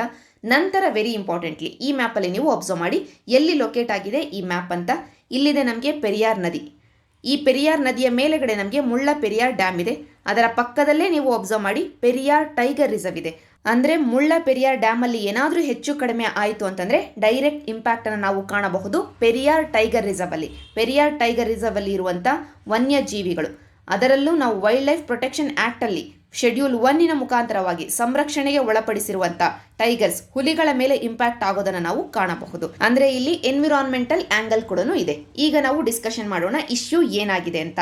1886 ಈ ಸಂದರ್ಭದಲ್ಲಿ ಬ್ರಿಟಿಷ್ ಗವರ್ನಮೆಂಟು ಆ ಸಂದರ್ಭದಲ್ಲಿ ಇದ್ದಂಥ ಟ್ರಾವಾಂಕೋರ್ ಗವರ್ನಮೆಂಟಿನ ಜೊತೆಗೆ, ಅಂದರೆ ಇವತ್ತಿನ ಕೇರಳ ಏನಿದೆಯಲ್ಲ ಆ ರಾಜ್ಯದ ಜೊತೆಗೆ ಒಂದು ಅಗ್ರಿಮೆಂಟ್ ಅನ್ನ ಮಾಡ್ಕೊಳ್ಳುತ್ತೆ. ಈ ಮುಳ್ಳ ಪೆರಿಯಾರ್ ಡ್ಯಾಮ್ ಅನ್ನ ಏನು ಕನ್ಸ್ಟ್ರಕ್ಟ್ ಮಾಡ್ತೀವಲ್ಲ ಅದರ ಕಂಟ್ರೋಲ್ ಅಥವಾ ನಿಯಂತ್ರಣ ಯಾರ ಕೈಯಲ್ಲಿ ಇರುತ್ತೆ ಅಂತಂದ್ರೆ ತಮಿಳುನಾಡಿನ ಕೈಯಲ್ಲಿ ಇರುತ್ತೆ ಅಂತ. ಸೊ ಇವತ್ತಿಗೂ ಕೂಡ ಮುಳ್ಳ ಪೆರಿಯಾರ್ ಡ್ಯಾಮ್ ಲೊಕೇಟ್ ಆಗಿರೋದು ಕೇರಳದಲ್ಲಿ. ಆದರೆ ಈ ಡ್ಯಾಮ್ ಅನ್ನ ಯಾರು ನಿಯಂತ್ರಣ ಮಾಡ್ತಾ ಇದ್ದಾರೆ ಅಂತಂದ್ರೆ ತಮಿಳುನಾಡು ನಿಯಂತ್ರಣ ಮಾಡ್ತಾ ಇರೋದು. ಈ ಕ್ಲಾರಿಟಿ ನಮ್ಮಲ್ಲಿ ಇರಬೇಕು. ಯಾಕೆಂತಂದ್ರೆ UPSC ಕ್ವೆಶನ್ ಅನ್ನ ಕೇಳಿದಾಗ ಇನ್ ಕೇಸ್ ಕನ್ಫ್ಯೂಸ್ ಮಾಡಬೇಕು ಅಂತಂದ್ರೆ ಈ ಮುಳ್ಳ ಪೆರಿಯಾರ್ ಡ್ಯಾಮ್ ಎಲ್ಲಿ ಲೊಕೇಟ್ ಆಗಿದೆ ಅಂತ ಕೇಳಿದಾಗ ಕೇರಳದ ಬದಲಿಗೆ ತಮಿಳುನಾಡನ್ನ ಕೊಡಬಹುದು. ಆದ್ದರಿಂದ ತಮಿಳುನಾಡಿನಲ್ಲಿ ಲೊಕೇಟ್ ಆಗಿಲ್ಲ. ಆದರೆ ಈ ಡ್ಯಾಮ್ ಅನ್ನ ಯಾರು ನಿಯಂತ್ರಣ ಮಾಡ್ತಿದ್ದಾರೆ ಅಥವಾ ಯಾರು ಮ್ಯಾನೇಜ್ ಮಾಡ್ತಿದ್ದಾರೆ ಅಂತಂದ್ರೆ ತಮಿಳುನಾಡು ಮಾಡ್ತಾ ಇದೆ. ಯಾಕೆ ಅಂತಂದ್ರೆ 1886 ಅಲ್ಲೇ ಬ್ರಿಟಿಷರ ಕಾಲದಲ್ಲೇ ಒಂದು ಅಗ್ರಿಮೆಂಟ್ ಅನ್ನ ಮಾಡ್ಕೊಳ್ಳಲಾಗಿತ್ತು, ಅದಕ್ಕೋಸ್ಕರ. ಸೊ ಮೊದಲನೇ ಪಾಯಿಂಟ್ ನಮಗೆ ಗೊತ್ತಾಯ್ತು, ಈ ಡ್ಯಾಮ್ ಲೊಕೇಟ್ ಆಗಿರೋದು ಕೇರಳದಲ್ಲಿ, ಆದರೆ ಅದನ್ನು ನೋಡ್ಕೊಳ್ತಾ ಇರೋದು ತಮಿಳುನಾಡು. ಆದ್ದರಿಂದ ಒಂದಷ್ಟು ಕನ್ಸರ್ನ್ಸ್ ಅಂತೂ ಇದಾವೆ ಕೇರಳಕ್ಕೆ. ಜೊತೆಗೆ ಈ ಡ್ಯಾಮ್ ಲೊಕೇಟ್ ಆಗಿರುವಂಥ ಏರಿಯಾದಲ್ಲಿ ಅರ್ಥಕ್ವೇಕ್ಗಳು ಆಗಬಹುದು, ಭೂಕಂಪನಗಳು ಆಗಿ ಈ ಡ್ಯಾಮಿಗೆ ಏನಾದರೂ ತೊಂದರೆ ಆಗಬಹುದು. ಅದರಲ್ಲೂ ಈ ಡ್ಯಾಮ್ 125 ವರ್ಷಗಳಿಗಿಂತನೂ ಹೆಚ್ಚಿನ ಹಳೆಯದಾದಂಥ ಒಂದು ಡ್ಯಾಮ್ ಆಗಿದೆ. ಇಷ್ಟು ಹಳೆಯದಾದಂಥ ಡ್ಯಾಮ್ ಒಂದು ಕಡೆ, ಇನ್ನೊಂದು ಕಡೆ ಅರ್ಥಕ್ವೇಕ್ ಏನಾದರೂ ಆಗಿದ್ದೆ ಆದರೆ ಈ ಡ್ಯಾಮಿನ ಸೇಫ್ಟಿಗೆ ತೊಂದರೆ ಆಗತ್ತೆ. ಈ ಡ್ಯಾಮಿನ ಸೇಫ್ಟಿಗೆ ತೊಂದರೆ ಆಗಿದೆ ಆದರೆ ಅಲ್ಲಿರುವಂಥ ಜನತೆ ಮತ್ತು ವನ್ಯಜೀವಿಗಳು ಎಲ್ಲರಿಗೂ ತೊಂದರೆ ಆಗತ್ತೆ. ಜೊತೆಗೆ at the same time Tamil Nadu government demand ಮಾಡ್ತಾ ಇದೆ ಈ ಡ್ಯಾಮಿನ ಹೈಟನ್ನು ಇನ್ಕ್ರೀಸ್ ಮಾಡಬೇಕು. ಯಾಕೆಂತಂದರೆ ತಮಿಳುನಾಡಿಗೆ ನೀರಿನ ಅವಶ್ಯಕತೆ ಇದೆ, ಆದ್ದರಿಂದ ಡ್ಯಾಮಿನ ಹೈಟನ್ನು ಇನ್ಕ್ರೀಸ್ ಮಾಡಬೇಕು ಅಂತ. ಆದರೆ ಇತ್ತ ಕಡೆ ಕೇರಳಕ್ಕೆ ಇರುವಂಥ ಡ್ಯಾಮಿನ ಬಗ್ಗೆನೇ ಕನ್ಸರ್ನ್ಸ್ ಇದೆ. ಕೇರಳ ಡಿಮ್ಯಾಂಡ್ ಮಾಡುತ್ತೆ ಈ ಡ್ಯಾಮನ್ನು ತೆಗೆದುಹಾಕಿ ಹೊಸ ಡ್ಯಾಮನ್ನು ಕನ್ಸ್ಟ್ರಕ್ಟ್ ಮಾಡಬೇಕು ಅಂತ. ಆದರೆ ತಮಿಳುನಾಡು ಹೇಳುತ್ತೆ ಹೊಸ ಡ್ಯಾಮ್ ಬೇಡ, ಇರುವಂಥ ಡ್ಯಾಮನ್ನೇ ನಾವು ಒಂದಷ್ಟು ರಿಪೇರಿ ಕಾರ್ಯ ಮಾಡೋಣ, ಮೇಂಟೈನ್ ಮಾಡೋಣ ಅಂತ ತಮಿಳುನಾಡು ಹೇಳ್ತಾ ಇದೆ. ಸೊ ಒಟ್ಟಾರೆಯಾಗಿ ಕೆಲವೊಂದು ಕನ್ಸರ್ನ್ಗಳು ಇರೋದ್ರಿಂದ ಈಗ ಸದ್ಯಕ್ಕೆ ಈ ಡ್ಯಾಮ್ ಸುದ್ದಿಯಲ್ಲಿದೆ. ಇಂಥ ಸಂದರ್ಭದಲ್ಲೇ ಸೆಂಟ್ರಲ್ ಗವರ್ನಮೆಂಟಿನ ಕಡೆಯಿಂದ ಒಂದು ಆಕ್ಟ್ ಬರುತ್ತೆ, ಡ್ಯಾಮ್ ಸೇಫ್ಟಿ ಆಕ್ಟ್ ಅಂತ 2021ರಲ್ಲಿ ತಂದದ್ದು. ಈ ಕಾಯ್ದೆಯ ಪ್ರಕಾರವಾಗಿ ಒಂದು ಕಡೆ ನ್ಯಾಷನಲ್ ಡ್ಯಾಮ್ ಸೇಫ್ಟಿ ಅಥಾರಿಟಿಯನ್ನು ತರಬೇಕು, ಇನ್ನೊಂದು ಕಡೆ ಸ್ಟೇಟ್ಗಳ ಹಂತದಲ್ಲಿ ಸ್ಟೇಟ್ ಡ್ಯಾಮ್ ಸೇಫ್ಟಿ ಆರ್ಗನೈಸೇಷನ್ಗಳನ್ನು ತರಬೇಕು. ಈಗ ಆ ಸ್ಟೇಟಲ್ಲಿರುವಂಥ ಡ್ಯಾಮ್ಗಳನ್ನು ಯಾರು ನೋಡ್ಕೊಳ್ತಾರೆ ಅಂತಂದರೆ ಆ ಸ್ಟೇಟಲ್ಲಿರುವಂಥ ಡ್ಯಾಮ್ ಸೇಫ್ಟಿ ಆರ್ಗನೈಸೇಷನ್ ನೋಡ್ಕೊಳ್ಳುತ್ತೆ. ಇನ್ ಕೇಸ್ ಈ ಮುಳ್ಳಪೆರಿಯಾರ್ ಡ್ಯಾಮ್ ಇದೆಯಲ್ಲ, ಆ ರೀತಿಯಾಗಿ ಒಂದು ರಾಜ್ಯದಲ್ಲಿ ಆ ಡ್ಯಾಮ್ ಲೊಕೇಟ್ ಆಗಿದೆ, ಆದರೆ ಇನ್ನೊಂದು ರಾಜ್ಯ ಆ ಡ್ಯಾಮನ್ನು ನಿಯಂತ್ರಿಸ್ತಾ ಇದೆ ಅಥವಾ ನೋಡ್ಕೊಳ್ತಾ ಇದೆ ಅಂತಂದರೆ ಅಂಥ ಡ್ಯಾಮ್ ಯಾರ ಅಧೀನದಲ್ಲಿ ಬರುತ್ತೆ ಅಂತಂದರೆ ನ್ಯಾಷನಲ್ ಡ್ಯಾಮ್ ಸೇಫ್ಟಿ ಅಥಾರಿಟಿಯ ಅಧೀನದಲ್ಲಿ ಬರುತ್ತೆ ಅಂತ ಈ ಆಕ್ಟ್ ಹೇಳ್ತಾ ಇದೆ. ಎಲ್ಲದರ ಹಿನ್ನೆಲೆಯಲ್ಲಿ ಅಂತಂದರೆ ಒಂದು ಕಡೆ ಈ ಡ್ಯಾಮಿನ ಹೈಟನ್ನು ಜಾಸ್ತಿ ಮಾಡಬೇಕೋ ಬೇಡವೋ, ಇನ್ನೊಂದು ಕಡೆ ಇರುವಂಥ ಡ್ಯಾಮನ್ನೇ ರಿಪೇರಿಗೆ ಒಳಪಡಿಸೋದು ಅಥವಾ ಹೊಸ ಡ್ಯಾಮನ್ನು ತರೋದು, ಇನ್ನೊಂದು ಕಡೆ ಈ ಹೊಸ ಕಾಯ್ದೆ ಡ್ಯಾಮ್ ಸೇಫ್ಟಿ ಆಕ್ಟ್. ಎಲ್ಲದರ ಹಿನ್ನೆಲೆಯಲ್ಲಿ ಮುಳ್ಳಪೆರಿಯಾರ್ ಡ್ಯಾಮ್ ಈ ವರ್ಷ ಪೂರ್ತಿ ಆಗಾಗ್ಗೆ ಸುದ್ದಿಯಲ್ಲಿ ಇದೆ. ಆದ್ದರಿಂದ ಒಂದು ಕ್ವೆಶನ್ ನಾವು ಎಕ್ಸ್ಪೆಕ್ಟ್ ಮಾಡಬಹುದು. ಈಗ ಸದ್ಯಕ್ಕೆ ಇಷ್ಟು ಇನ್ಫಾರ್ಮೇಶನ್ನ ಒಂದು ಕಡೆ ನೋಟ್ ಡೌನ್ ಮಾಡ್ಕೊಂಡಿರಿ. ಮತ್ತೆ ಏನಾದರೂ ಸುದ್ದಿಯಲ್ಲಿ ಈ ಡ್ಯಾಮ್ ಬಂದಿದ್ದೆ ಆದರೆ ಇನ್ನೊಂದಷ್ಟು ಇನ್ಫಾರ್ಮೇಶನ್ನ ಅಪ್ಡೇಟ್ ಮಾಡ್ತೇನೆ. ನಂತರ ಪಾಲಿಟಿ ಸೆಕ್ಷನಲ್ಲಿ ಹಿಂದಿ ಒಂದು ಭಾಷೆಯಾಗಿ ಈ ವಾರ 2 ಇಶ್ಯೂಗಳ ಹಿನ್ನೆಲೆಯಲ್ಲಿ ಸುದ್ದಿಯಲ್ಲಿತ್ತು. ಒಂದು, ನಮ್ಮ ಹೋಮ್ ಮಿನಿಸ್ಟರ್ ಅವರು ಹಿಂದಿ ಭಾಷೆಯನ್ನು ಪ್ರಮೋಟ್ ಮಾಡಬೇಕು ಅಂತ ತಮ್ಮ ಭಾಷಣದಲ್ಲಿ ಉಲ್ಲೇಖ ಮಾಡಿದ್ದರ ಹಿನ್ನೆಲೆಯಲ್ಲಿ. ಎರಡನೆಯದಾಗಿ, ನಾರ್ತ್ ಈಸ್ಟರ್ನ್ ಇಂಡಿಯಾ ಈಶಾನ್ಯ ಭಾರತದಲ್ಲಿ ಎಲ್ಲ ಮಕ್ಕಳಿಗೆ 10th ಸ್ಟ್ಯಾಂಡರ್ಡ್ವರೆಗೂ ಹಿಂದಿ ಕಂಪಲ್ಸರಿ ಅಂತ ಆದೇಶ ಹೊರಡಿಸಿದ್ದರ ಹಿನ್ನೆಲೆಯಲ್ಲಿ. ಈಗ ನಮಗೆ ಎಕ್ಸಾಮ್ ಪರ್ಸ್ಪೆಕ್ಟಿವಲ್ಲಿ ಬೇಕಾಗಿರೋದು ಅಂತಂದರೆ, ಒಂದು, ಇಲ್ಲಿ ಹಿಂದಿಯನ್ನು ಪ್ರಮೋಟ್ ಮಾಡಬೇಕು ಅಂತ ಅದರಲ್ಲೂ ಗವರ್ನಮೆಂಟ್ ಸ್ಪೆಸಿಫಿಕ್ ಆಗಿ ಹೋಮ್ ಮಿನಿಸ್ಟರ್ ಯಾಕೆ ಹೇಳ್ತಾ ಇರೋದು, ಹಿಂದಿಯನ್ನು ಪ್ರಮೋಟ್ ಮಾಡಬೇಕು ಅಂತ ಯಾಕೆ ಹೇಳ್ತಾ ಇರೋದು, ಹೋಮ್ ಮಿನಿಸ್ಟರ್ ಯಾಕೆ ಹೇಳ್ತಾ ಇರೋದು, ಮಿನಿಸ್ಟ್ರಿ ಆಫ್ ಕಲ್ಚರ್ ಹೇಳಬಹುದಿತ್ತಲ್ಲ, ಹೋಮ್ ಮಿನಿಸ್ಟರೇ ಯಾಕೆ ಹೇಳಿರೋದು, ಈ 2 ಆಸ್ಪೆಕ್ಟ್ಗಳನ್ನು ಅರ್ಥ ಮಾಡಿಕೊಂಡ್ರೆ ಎಕ್ಸಾಮ್ ಪರ್ಸ್ಪೆಕ್ಟಿವಲ್ಲಿ ಒಂದಷ್ಟು ಪಾಯಿಂಟ್ಗಳು ನಮಗೆ ಸಿಗ್ತವೆ. ಮೊದಲಿಗೆ ಯಾಕೆ ಇಲ್ಲಿ ಹಿಂದಿಯನ್ನು ಪ್ರಮೋಟ್ ಮಾಡಬೇಕು ಅಂತಂದರೆ, ನಮ್ಮ ಕಾನ್ಸ್ಟಿಟ್ಯೂಷನ್ ಯೂನಿಯನ್ ಅಥವಾ ಕೇಂದ್ರ ಸರ್ಕಾರಕ್ಕೆ ಅಫಿಷಿಯಲ್ ಲ್ಯಾಂಗ್ವೇಜ್ ಆಗಿ ಹಿಂದಿಯನ್ನು ಹೇಳಿದೆ. ದೇವನಾಗರಿ ಸ್ಕ್ರಿಪ್ಟಲ್ಲಿ ಇರುವಂಥ, ದೇವನಾಗರಿ ಲಿಪಿಯಲ್ಲಿ ಬರೆದಿರುವಂಥ ಹಿಂದಿಯನ್ನು ಯೂನಿಯನ್ ಅಥವಾ ಕೇಂದ್ರದ ಅಫಿಷಿಯಲ್ ಲ್ಯಾಂಗ್ವೇಜ್ ಅಂತ ಹೇಳುತ್ತೆ ನಮ್ಮ ಕಾನ್ಸ್ಟಿಟ್ಯೂಷನ್. ಯಾವ ಆರ್ಟಿಕಲಲ್ಲಿ? ಆರ್ಟಿಕಲ್ 343ನಲ್ಲಿ. ಅದರ ಜೊತೆಗೆ ಇಂಗ್ಲೀಷನ್ನು ಕೂಡ ಕಂಟಿನ್ಯೂ ಮಾಡಲಿಕ್ಕೆ, ಅಡಿಷ್ನಲ್ ಅಫಿಷಿಯಲ್ ಲ್ಯಾಂಗ್ವೇಜ್ ಆಗಿ ಕಂಟಿನ್ಯೂ ಮಾಡಲಿಕ್ಕೆ ಅವಕಾಶವನ್ನು ಕೊಡುತ್ತೆ. ಸೊ ಮೊದಲನೇ ಪಾಯಿಂಟ್, ಯಾಕೆ ನಾವು ಹಿಂದಿಯನ್ನು ಪ್ರಮೋಟ್ ಮಾಡಬೇಕು ಅಂತಂದರೆ, ಯಾಕೆ ಅಂತಂದರೆ ಆರ್ಟಿಕಲ್ 343ಯ ಮುಖಾಂತರವಾಗಿ ಕಾನ್ಸ್ಟಿಟ್ಯೂಷನ್ ಹೇಳ್ತಾ ಇದೆ ಹಿಂದಿ ಕೇಂದ್ರದ ಅಫಿಷಿಯಲ್ ಲ್ಯಾಂಗ್ವೇಜ್ ಅಂತ. ಅದರ ಜೊತೆಗೆ ಕಾನ್ಸ್ಟಿಟ್ಯೂಷನ್ ಗವರ್ನಮೆಂಟಿಗೆ ಒಂದು ಡೈರೆಕ್ಟಿವನ್ನು, ನಿರ್ದೇಶನವನ್ನು ಕೂಡ ಕೊಡುತ್ತೆ. ಆ ನಿರ್ದೇಶನ ಏನು ಅಂತಂದರೆ, ಹಿಂದಿ ಲ್ಯಾಂಗ್ವೇಜನ್ನು ಪ್ರಮೋಟ್ ಮಾಡಬೇಕು, ಹಿಂದಿ ಲ್ಯಾಂಗ್ವೇಜ್ ಹರಡುವಲ್ಲಿ, ಸ್ಪ್ರೆಡ್ ಮಾಡುವಲ್ಲಿ ಸಹಾಯವನ್ನು ಮಾಡಬೇಕು. ಯಾರು ಸಹಾಯವನ್ನು ಮಾಡಬೇಕು? ಗವರ್ನಮೆಂಟ್ ಸಹಾಯವನ್ನು ಮಾಡಬೇಕು ಅಂತ ಆರ್ಟಿಕಲ್ 351ನಲ್ಲಿ ಕಾನ್ಸ್ಟಿಟ್ಯೂಷನ್ನೇ ಹೇಳುತ್ತೆ. ಅಂದರೆ ಇವತ್ತು ನಮ್ಮ ಹೋಮ್ ಮಿನಿಸ್ಟರ್ ಹಿಂದಿಯನ್ನು ಪ್ರಮೋಟ್ ಮಾಡಬೇಕು ಅಂತ ಹೇಳ್ತಾ ಇರುವಂಥ ಉದ್ದೇಶದ ಹಿನ್ನೆಲೆಯಲ್ಲಿ ಕಾನ್ಸ್ಟಿಟ್ಯೂಷನ್ನ ಒಂದು ಪ್ರಾವಿಷನ್ ಕೂಡ ಇದೆ, ಆರ್ಟಿಕಲ್ 351. ಆರ್ಟಿಕಲ್ 351ನ ಮುಖಾಂತರವಾಗಿ ಸಂವಿಧಾನವೇ ಗವರ್ನಮೆಂಟ್ಗೆ ಹೇಳ್ತಾ ಇದೆ, ಡೈರೆಕ್ಟಿವಿನ ಮುಖಾಂತರವಾಗಿ, ನಿರ್ದೇಶನದ ಮುಖಾಂತರವಾಗಿ ಕಾನ್ಸ್ಟಿಟ್ಯೂಷನ್ನೇ ಹೇಳ್ತಾ ಇದೆ ಹಿಂದಿ ಲ್ಯಾಂಗ್ವೇಜನ್ನು ಪ್ರಮೋಟ್ ಮಾಡಬೇಕು ಅಂತ. ಈ ಎಲ್ಲದರ ಜೊತೆಗೆ ಹಿಂದಿ ಶೆಡ್ಯೂಲ್ 8ನ ಅಡಿಯಲ್ಲಿ ಇರುವಂಥ 22 ಅಫಿಷಿಯಲ್ ಲ್ಯಾಂಗ್ವೇಜ್ಗಳಲ್ಲಿ ಒಂದಾಗಿದೆ. ಹಿಂದಿ ಕೂಡ ಒಂದಾಗಿದೆ ಶೆಡ್ಯೂಲ್ 8ಅಲ್ಲಿ ಇರುವಂಥ ಅಫಿಷಿಯಲ್ ಲ್ಯಾಂಗ್ವೇಜಸ್ಗಳಲ್ಲಿ.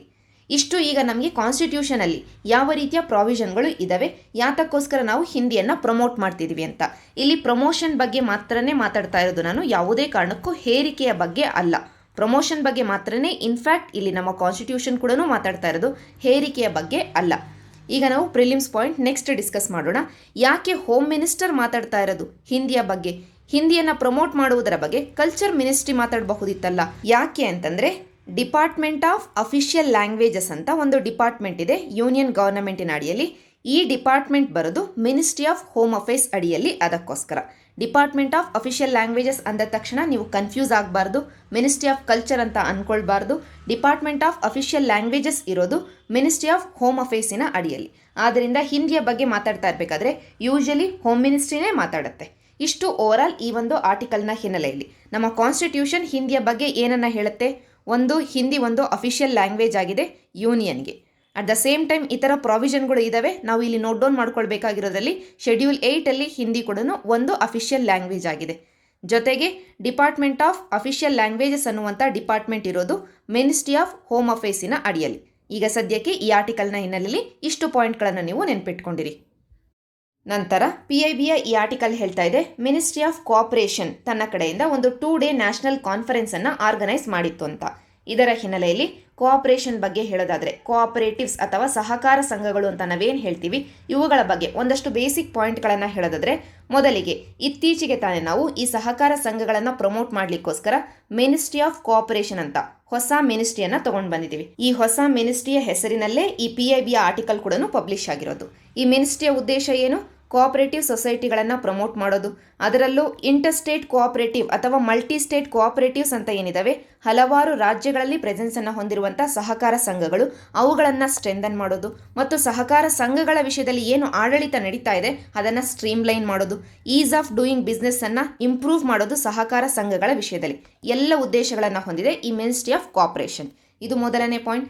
ಎರಡನೇ ಪಾಯಿಂಟ್, ನಾವು ನಮ್ಮ ಕಾನ್ಸ್ಟಿಟ್ಯೂಷನ್ಗೆ ಹೋಗಿ ನೋಡಿದ್ದೆ ಆದರೆ ಕೋಆಪರೇಷನ್ ಅನ್ನುವಂಥ ಅಥವಾ ಕೋಆಪರೇಟಿವ್ಸ್ ಅನ್ನುವಂಥ ಪದ ಎಲ್ಲಿ ಉಲ್ಲೇಖ ಆಗಿದೆ ಅಂತಂದರೆ ಶೆಡ್ಯೂಲ್ 7ನ ಅಡಿಯಲ್ಲಿ ಸ್ಟೇಟ್ ಲಿಸ್ಟಲ್ಲಿ ಉಲ್ಲೇಖ ಆಗಿದೆ. ಅಂದರೆ ಸ್ಟೇಟ್ಗಳು ಪವರನ್ನು ಹೊಂದಿದವೆ ಈ ಕೋಆಪರೇಟಿವ್ ಸೊಸೈಟೀಸ್ಗಳ ವಿಷಯದಲ್ಲಿ. ನಂತರ ವೆರಿ ಇಂಪಾರ್ಟೆಂಟ್, ನಾವು ನೆನ್ಪಿಟ್ಕೊಳ್ಳೇಬೇಕಾಗಿರೋದು ಅಂತಂದರೆ 97th ಕಾನ್ಸ್ಟಿಟ್ಯೂಷನಲ್ ಅಮೆಂಡ್ಮೆಂಟ್ ಆ್ಯಕ್ಟ್, 97ನೇ ಸಂವಿಧಾನ ತಿದ್ದುಪಡಿ ಕಾಯ್ದೆ. Very important. ಇದರ ಮುಖಾಂತರವಾಗಿಯೇ ಸಹಕಾರ ಸಂಘಗಳಿಗೆ ಸಾಕಷ್ಟು ಸ್ಟ್ರೆಂಥನ್ ಆಗುವಂಥ ಪ್ರಾವಿಷನ್ಗಳು ನಮ್ಮ ಕಾನ್ಸ್ಟಿಟ್ಯೂಷನ್ಗೆ ಸೇರ್ಪಡೆ ಆಗ್ತವೆ. ಮೊದಲಿಗೆ ಈ 97th constitutional amendment act part 9B introduce ಮಾಡುತ್ತೆ ನಮ್ಮ ಕಾನ್ಸ್ಟಿಟ್ಯೂಷನ್ಗೆ. ಪಾರ್ಟ್ 9B ತೆಗೆದು ನೀವು ನೋಡಿದ್ದೆ ಆದರೆ ಸಹಕಾರ ಸಂಘಗಳು ಹೇಗಿರ್ತವೆ, ಅವುಗಳ ಆಡಳಿತ ಹೇಗಿರುತ್ತೆ, ಎಲ್ಲ ವಿಷಯಗಳ ಬಗ್ಗೆ ಡೀಟೇಲ್ಸ್ ನಮಗೆ ಸಿಗುತ್ತೆ. ಈ ಪಾರ್ಟ್ 9B ಇತ್ತೀಚೆಗೆ ಸಾಕಷ್ಟು ಸುದ್ದಿಯಲ್ಲಿತ್ತು ಸುಪ್ರೀಂ ಕೋರ್ಟ್ ಕೊಟ್ಟಂಥ ಒಂದು ವರ್ಡಿಕ್ಟಿನ ಹಿನ್ನೆಲೆಯಲ್ಲಿ. ಆದ್ದರಿಂದ ಈ ಒಂದು 97th ಕಾನ್ಸ್ಟಿಟ್ಯೂಷನಲ್ ಅಮೆಂಡ್ಮೆಂಟ್ ಆ್ಯಕ್ಟಿನ ಬಗ್ಗೆ ಪ್ರಿಲಿಮ್ಸಲ್ಲಿ ಒಂದು ಕ್ವೆಶನ್ ನಾವು ಎಕ್ಸ್ಪೆಕ್ಟ್ ಮಾಡಬಹುದು. ಒಂದು, ಮಿನಿಸ್ಟ್ರಿ ಆಫ್ ಕೋಆಪರೇಷನ್ ಸೃಷ್ಟಿಯಾದ ಹಿನ್ನೆಲೆಯಲ್ಲಿ, ಇನ್ನೊಂದು ಸುಪ್ರೀಂ ಕೋರ್ಟ್ ಕೊಟ್ಟಂಥ ವರ್ಡಿಕ್ಟಿನ ಹಿನ್ನೆಲೆಯಲ್ಲಿ. ಒಟ್ಟಾರೆಯಾಗಿ ಕೋಆಪರೇಟಿವ್ ಸೊಸೈಟೀಸ್ ಅನ್ನುವಂಥ ಟಾಪಿಕ್ ನಮಗೆ ಪ್ರಿಲಿಮ್ಸ್ ಪರ್ಸ್ಪೆಕ್ಟಿವಲ್ಲಿ ನೋಡಿದೆ ಆದರೆ ಒಂದು ಸ್ಟ್ರಾಂಗ್ ಟಾಪಿಕ್ ಆಗುತ್ತೆ. ಈಗ 97th ಕಾನ್ಸ್ಟಿಟ್ಯೂಷನಲ್ ಅಮೆಂಡ್ಮೆಂಟ್ ಆ್ಯಕ್ಟನ್ನು ಕಂಟಿನ್ಯೂ ಮಾಡೋದಾದರೆ ಅದರಲ್ಲಿ ಮೊದಲನೇ ಪಾಯಿಂಟ್ ನಾವು ಈಗಾಗಲೇ ನೋಡಿದ್ವಿ, ಪಾರ್ಟ್ 9B ಅಂತ ಒಂದು ಹೊಸ ಭಾಗವನ್ನೇ ಇಂಟ್ರೊಡ್ಯೂಸ್ ಮಾಡುತ್ತೆ ನಮ್ಮ ಸಂವಿಧಾನಕ್ಕೆ ಈ ಸಂವಿಧಾನ ತಿದ್ದುಪಡಿ ಕಾಯ್ದೆ. ಈಗ ನಮ್ಮ ಸಂವಿಧಾನದಲ್ಲಿ ಈ ಕೋಆಪರೇಟಿವ್ ಸೊಸೈಟಿಗಳ ಬಗ್ಗೆ ಡೀಟೇಲ್ಸ್ ಎಲ್ಲ ಇದೆ ಅಂತಂದರೆ, ಜನತೆ ಕೋಆಪರೇಟಿವ್ ಸೊಸೈಟಿಗಳನ್ನು ಸಹಕಾರ ಸಂಘಗಳನ್ನು ಫಾರ್ಮ್ ಮಾಡ್ಕೊಳ್ಬೇಕು ಅಂತಂದರೆ ಅವರಿಗೆ ಹಕ್ಕನ್ನು ಕೊಡಬೇಕು. ಅದಕ್ಕೋಸ್ಕರ ಆರ್ಟಿಕಲ್ 19 ಬಳಕೆ ಮಾಡಿಕೊಂಡು, ಆರ್ಟಿಕಲ್ 19 ಇರೋದು ನಮಗೆ ಫಂಡಮೆಂಟಲ್ ರೈಟ್ಸ್, ಪಾರ್ಟ್ 3 ಮೂಲಭೂತ ಹಕ್ಕುಗಳು ಅಂತ ಏನಿದಾವೆ, ಈ ಪಾರ್ಟ್ 3ಯಲ್ಲಿ ಅಮೆಂಡ್ಮೆಂಟನ್ನು ತರುವುದರ ಮುಖಾಂತರವಾಗಿ ಆರ್ಟಿಕಲ್ 19 ಒಳಗಡೆ right to form cooperative societies ಅನ್ನುವಂಥ ಒಂದು ಫಂಡಮೆಂಟಲ್ ರೈಟನ್ನು ಕೊಡುತ್ತೆ ಇದೇ ಕಾನ್ಸ್ಟಿಟ್ಯೂಷನಲ್ ಅಮೆಂಡ್ಮೆಂಟ್ ಆ್ಯಕ್ಟ್. ಸೊ ಜನತೆಗೆ ಇಲ್ಲಿ ಹಕ್ಕನ್ನು ಕೊಡಲಾಯಿತು. ಈಗ ಜನತೆ ಏನೋ ತಮ್ಮ ಕಡೆಯಿಂದ ಕೋಆಪರೇಟಿವ್ ಸೊಸೈಟಿಗಳನ್ನು ಫಾರ್ಮ್ ಮಾಡ್ಕೊಳ್ತಾರೆ, ಅವುಗಳನ್ನು ಪ್ರಮೋಟ್ ಮಾಡಲಿಕ್ಕೆ ಸರ್ಕಾರಕ್ಕೆ ನಿರ್ದೇಶನವನ್ನು ಕೊಡಬೇಕಲ್ಲ. ಸರ್ಕಾರಕ್ಕೆ ನಿರ್ದೇಶನವನ್ನು ಕೊಡುವಂಥ ಭಾಗ ನಮ್ಮ ಸಂವಿಧಾನದಲ್ಲಿ ಯಾವುದು ಅಂತಂದರೆ ಪಾರ್ಟ್ 4 ಅಂತಂದರೆ DPSPಯ ಬಗ್ಗೆ ಮಾತನಾಡುವಂಥ ಒಂದು ಭಾಗ. ಈ ಒಂದು ಪಾರ್ಟ್ 4ನ ಅಡಿಯಲ್ಲಿ 43B ಅನ್ನುವಂಥ ಆರ್ಟಿಕಲನ್ನು ಬಳಕೆ ಮಾಡಿಕೊಂಡು ಈ 97th ಕಾನ್ಸ್ಟಿಟ್ಯೂಷನಲ್ ಅಮೆಂಡ್ಮೆಂಟ್ ಆ್ಯಕ್ಟ್ ಹೇಳುತ್ತೆ ಸರ್ಕಾರ ಕೋಆಪರೇಟಿವ್ ಸೊಸೈಟಿಗಳನ್ನು ಪ್ರಮೋಟ್ ಮಾಡಬೇಕು ಅಂತ. ಅದಕ್ಕೋಸ್ಕರನೇ ಅಂತಂದರೆ ಕೋಆಪರೇಟಿವ್ ಸೊಸೈಟಿಗಳನ್ನು ಪ್ರಮೋಟ್ ಮಾಡಬೇಕು ಅಂತ ಸರ್ಕಾರಕ್ಕೆ ಇಲ್ಲಿ ಡ್ಯೂಟಿ ಇರುವ ಕಾರಣದಿಂದಾಗಿಯೇ ಮಿನಿಸ್ಟ್ರಿ ಆಫ್ ಕೋಆಪರೇಷನ್ ಅನ್ನುವಂಥ ಒಂದು ಹೊಸ ಮಿನಿಸ್ಟ್ರಿಯನ್ನೇ ತಂದದ್ದು. ಸೊ ಒಟ್ಟಾರೆಯಾಗಿ ಈ ಆರ್ಟಿಕಲ್ನ ಹಿನ್ನೆಲೆಯಲ್ಲಿ ಒಂದು, ಮಿನಿಸ್ಟ್ರಿ ಆಫ್ ಕೋಆಪರೇಷನ್ ಇದರ ಉದ್ದೇಶ ಏನು? ಎರಡನೆಯದಾಗಿ 97th ಕಾನ್ಸ್ಟಿಟ್ಯೂಷನಲ್ ಅಮೆಂಡ್ಮೆಂಟ್ ಆ್ಯಕ್ಟ್, ಇದರ ಮುಖಾಂತರವಾಗಿ ನಾವು ತಂದಂಥ ತಿದ್ದುಪಡಿಗಳು ಅಂತಂದರೆ ಒಂದು, ಫಂಡಮೆಂಟಲ್ ರೈಟ್ಸಲ್ಲಿ ತಿದ್ದುಪಡಿಯನ್ನು ತರ್ತೀವಿ ಜನತೆಗೆ ಹಕ್ಕನ್ನು ಕೊಡಲಿಕ್ಕೋಸ್ಕರ. ಎರಡನೆಯದು ಸರ್ಕಾರಕ್ಕೆ ಡ್ಯೂಟಿಯನ್ನು ಕೊಡಲಿಕ್ಕೋಸ್ಕರ DPSPಯಲ್ಲಿ ನಾವು ತಿದ್ದುಪಡಿಯನ್ನು ತರ್ತೀವಿ. ನಂತರ ಸಂವಿಧಾನದಲ್ಲಿ ಈ ಸಹಕಾರ ಸಂಘಗಳ ಬಗ್ಗೆ ಎಲ್ಲ ವಿಷಯಗಳನ್ನು ಕೊಡಬೇಕಲ್ಲ, ಅದಕ್ಕೋಸ್ಕರ ಪಾರ್ಟ್ 9B ಅನ್ನುವಂಥ ಒಂದು ಭಾಗವನ್ನೇ ತರ್ತೀವಿ. ಇಷ್ಟು ಓವರಾಲ್ ಈ ಆರ್ಟಿಕಲ್ನ ಹಿನ್ನೆಲೆಯಲ್ಲಿ ನಾವು ನೆನ್ಪಿಟ್ಕೊಳ್ಬೇಕಾದಂಥದ್ದು. ಈಗ ತಾನೇ ನಾವು ಡಿಸ್ಕಸ್ ಮಾಡಿದ್ವಿ ಹಿಂದಿಯನ್ನು ಪ್ರಮೋಟ್ ಮಾಡುವಂಥ ಒಂದು ನಿರ್ದೇಶನವನ್ನು ಸಂವಿಧಾನ ಸರ್ಕಾರಕ್ಕೆ ಕೊಡುತ್ತೆ ಅಂತ. ಇದು ನಮಗೆ DPSPಯಲ್ಲಿ ಸಿಗೋದಿಲ್ಲ. ಹಿಂದಿಯನ್ನು ಪ್ರಮೋಟ್ ಮಾಡೋದು DPSPಯಲ್ಲಿ ಇರುವಂಥ ನಿರ್ದೇಶನ ಅಲ್ಲ, DPSPಯಿಂದ ಆಚೆಗೆ ಇರುವಂಥ ನಿರ್ದೇಶನ. ಆದರೆ ಈ ಸಹಕಾರ ಸಂಘಗಳನ್ನು ಪ್ರಮೋಟ್ ಮಾಡುವಂಥ ನಿರ್ದೇಶನ ಏನಿದೆಯಲ್ಲ ಇದು DPSPಯಲ್ಲೇ ಇರುವಂಥ ನಿರ್ದೇಶನ ಆಗಿದೆ. ಈ ಒಂದು ಕ್ಲಾರಿಟಿ ಕೂಡ ನಮಗೆ ಬೇಕಾಗುತ್ತೆ. ನಂತರ ಗವರ್ನೆನ್ಸ್ ಭಾಗದಲ್ಲಿ ವೆರಿ ಇಂಪಾರ್ಟೆಂಟ್ ಆಗಿರುವಂಥ ಒಂದು ಯೋಜನೆ ರಾಷ್ಟ್ರೀಯ ಗ್ರಾಮ ಸ್ವರಾಜ್ ಅಭಿಯಾನ್ ಅಂತ ಮಿನಿಸ್ಟ್ರಿ ಆಫ್ ಪಂಚಾಯತ್ ರಾಜ್ ತಂದಿರುವಂಥ ಒಂದು ಸ್ಕೀಮ್. ಈ ಸ್ಕೀಮನ್ನು ಮೊದಲಿಗೆ 2016-17ನೇ ಸಾಲಿನಲ್ಲಿ ಅನೌನ್ಸ್ ಮಾಡಲಾಯಿತು. 2018-19ರಿಂದ 2021-22ರವರೆಗೂ ಈ ಸ್ಕೀಮನ್ನು ಇಂಪ್ಲಿಮೆಂಟೇಷನ್ಗೆ ತರಬೇಕು ಅಂತ ಅಪ್ರೂವಲನ್ನು ಕೊಡಲಾಗಿತ್ತು. ಯಾತಕ್ಕೋಸ್ಕರ ಅಂತಂದರೆ ಸಸ್ಟೈನಬಲ್ ಡೆವಲಪ್ಮೆಂಟ್ ಗೋಲ್ಗಳನ್ನು ಅಚೀವ್ ಮಾಡಲಿಕ್ಕೋಸ್ಕರ ಪಂಚಾಯತ್ ರಾಜ್ ಇನ್ಸ್ಟಿಟ್ಯೂಷನ್ಗಳು ಅಂತೇನಿದಾವೆ ಅವುಗಳ ಕೆಪಾಸಿಟಿ ಬಿಲ್ಡಿಂಗನ್ನು ಮಾಡಲಿಕ್ಕೋಸ್ಕರ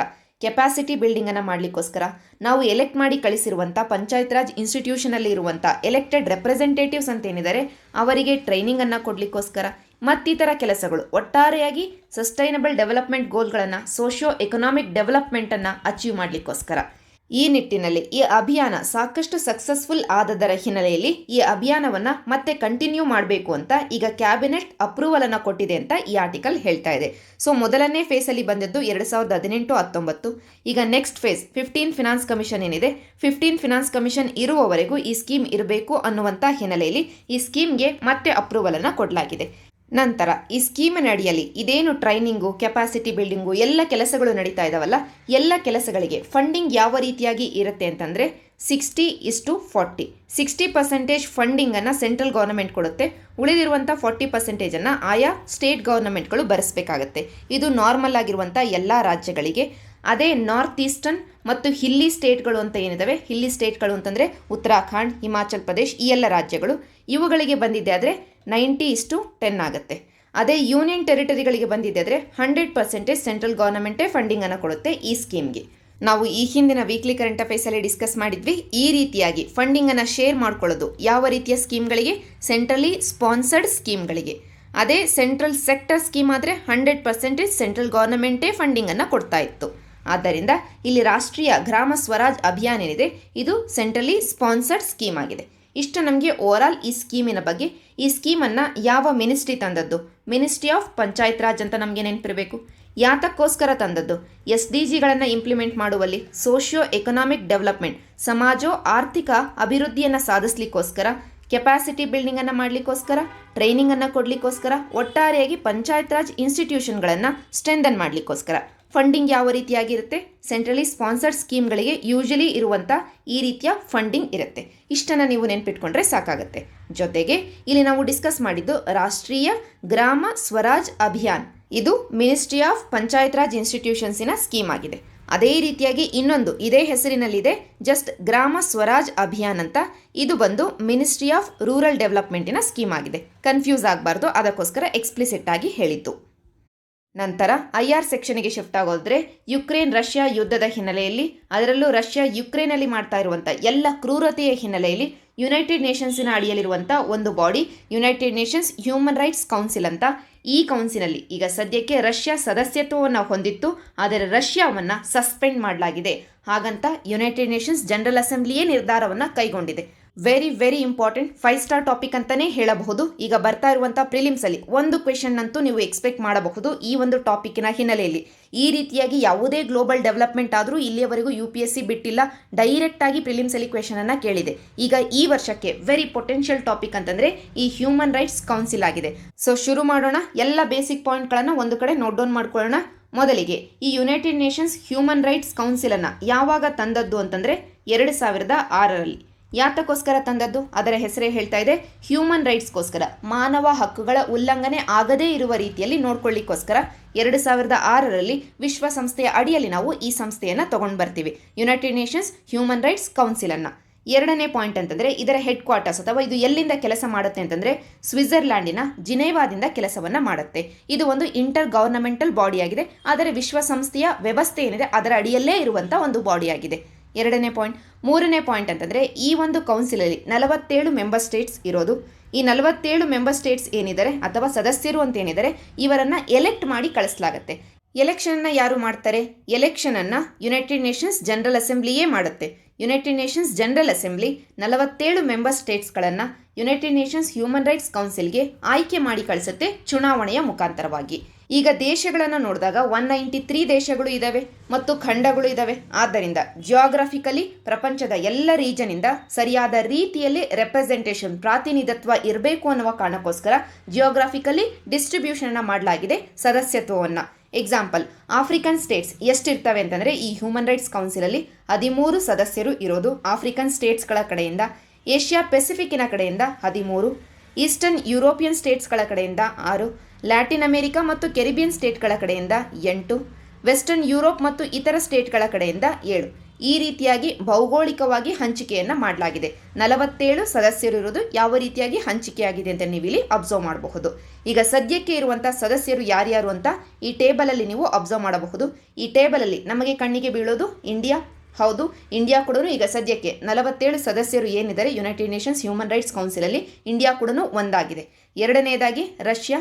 ಇಲ್ಲಿ ನೀವು ಅಬ್ಸರ್ವ್ ಮಾಡಬಹುದು, ರಷ್ಯಾದ ಮೆಂಬರ್ಶಿಪ್ಪನ್ನು ಈಗ ಸದ್ಯಕ್ಕೆ ಸಸ್ಪೆಂಡ್ ಮಾಡಲಾಗಿದೆ.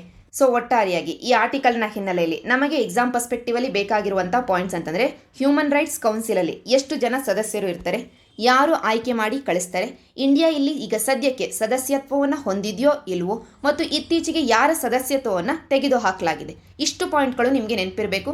ರಷ್ಯಾಕ್ಕಿಂತ ಹಿಂದೆ ಬೇರೆ ಯಾರನ್ನಾದರೂ ತೆಗೆದು ಹಾಕಲಾಗಿತ್ತಾ? ಹೌದು, 2011ರಲ್ಲಿ ಲಿಬಿಯಾ ಅನ್ನುವಂಥ ದೇಶವನ್ನು ಕೂಡ ಸಸ್ಪೆಂಡ್ ಮಾಡಲಾಗಿತ್ತು ಈ ಕೌನ್ಸಿಲಿಂದ.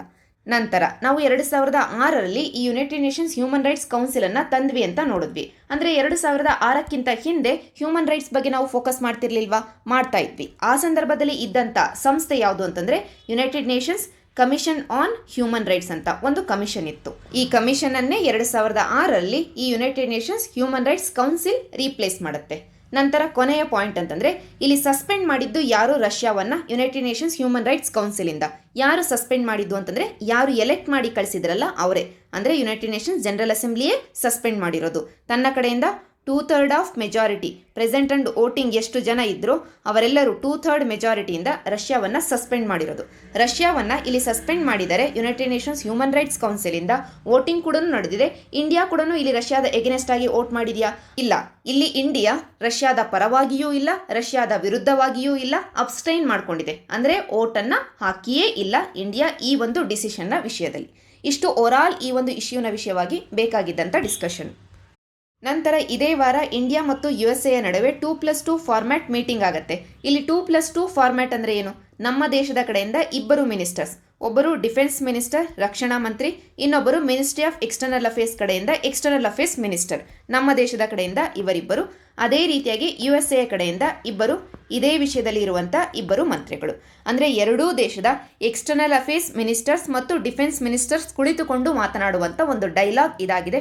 ಒಂದು ಹೈಯೆಸ್ಟ್ ಫಾರ್ಮ್ಯಾಟ್ ಅಂತಲೇ ಹೇಳಬಹುದು. ಅಷ್ಟು ಇಂಪಾರ್ಟೆನ್ಸನ್ನು ಹೊಂದಿದೆ ನಮ್ಮ ಡಿಪ್ಲೊಮಸಿಯಲ್ಲಿ.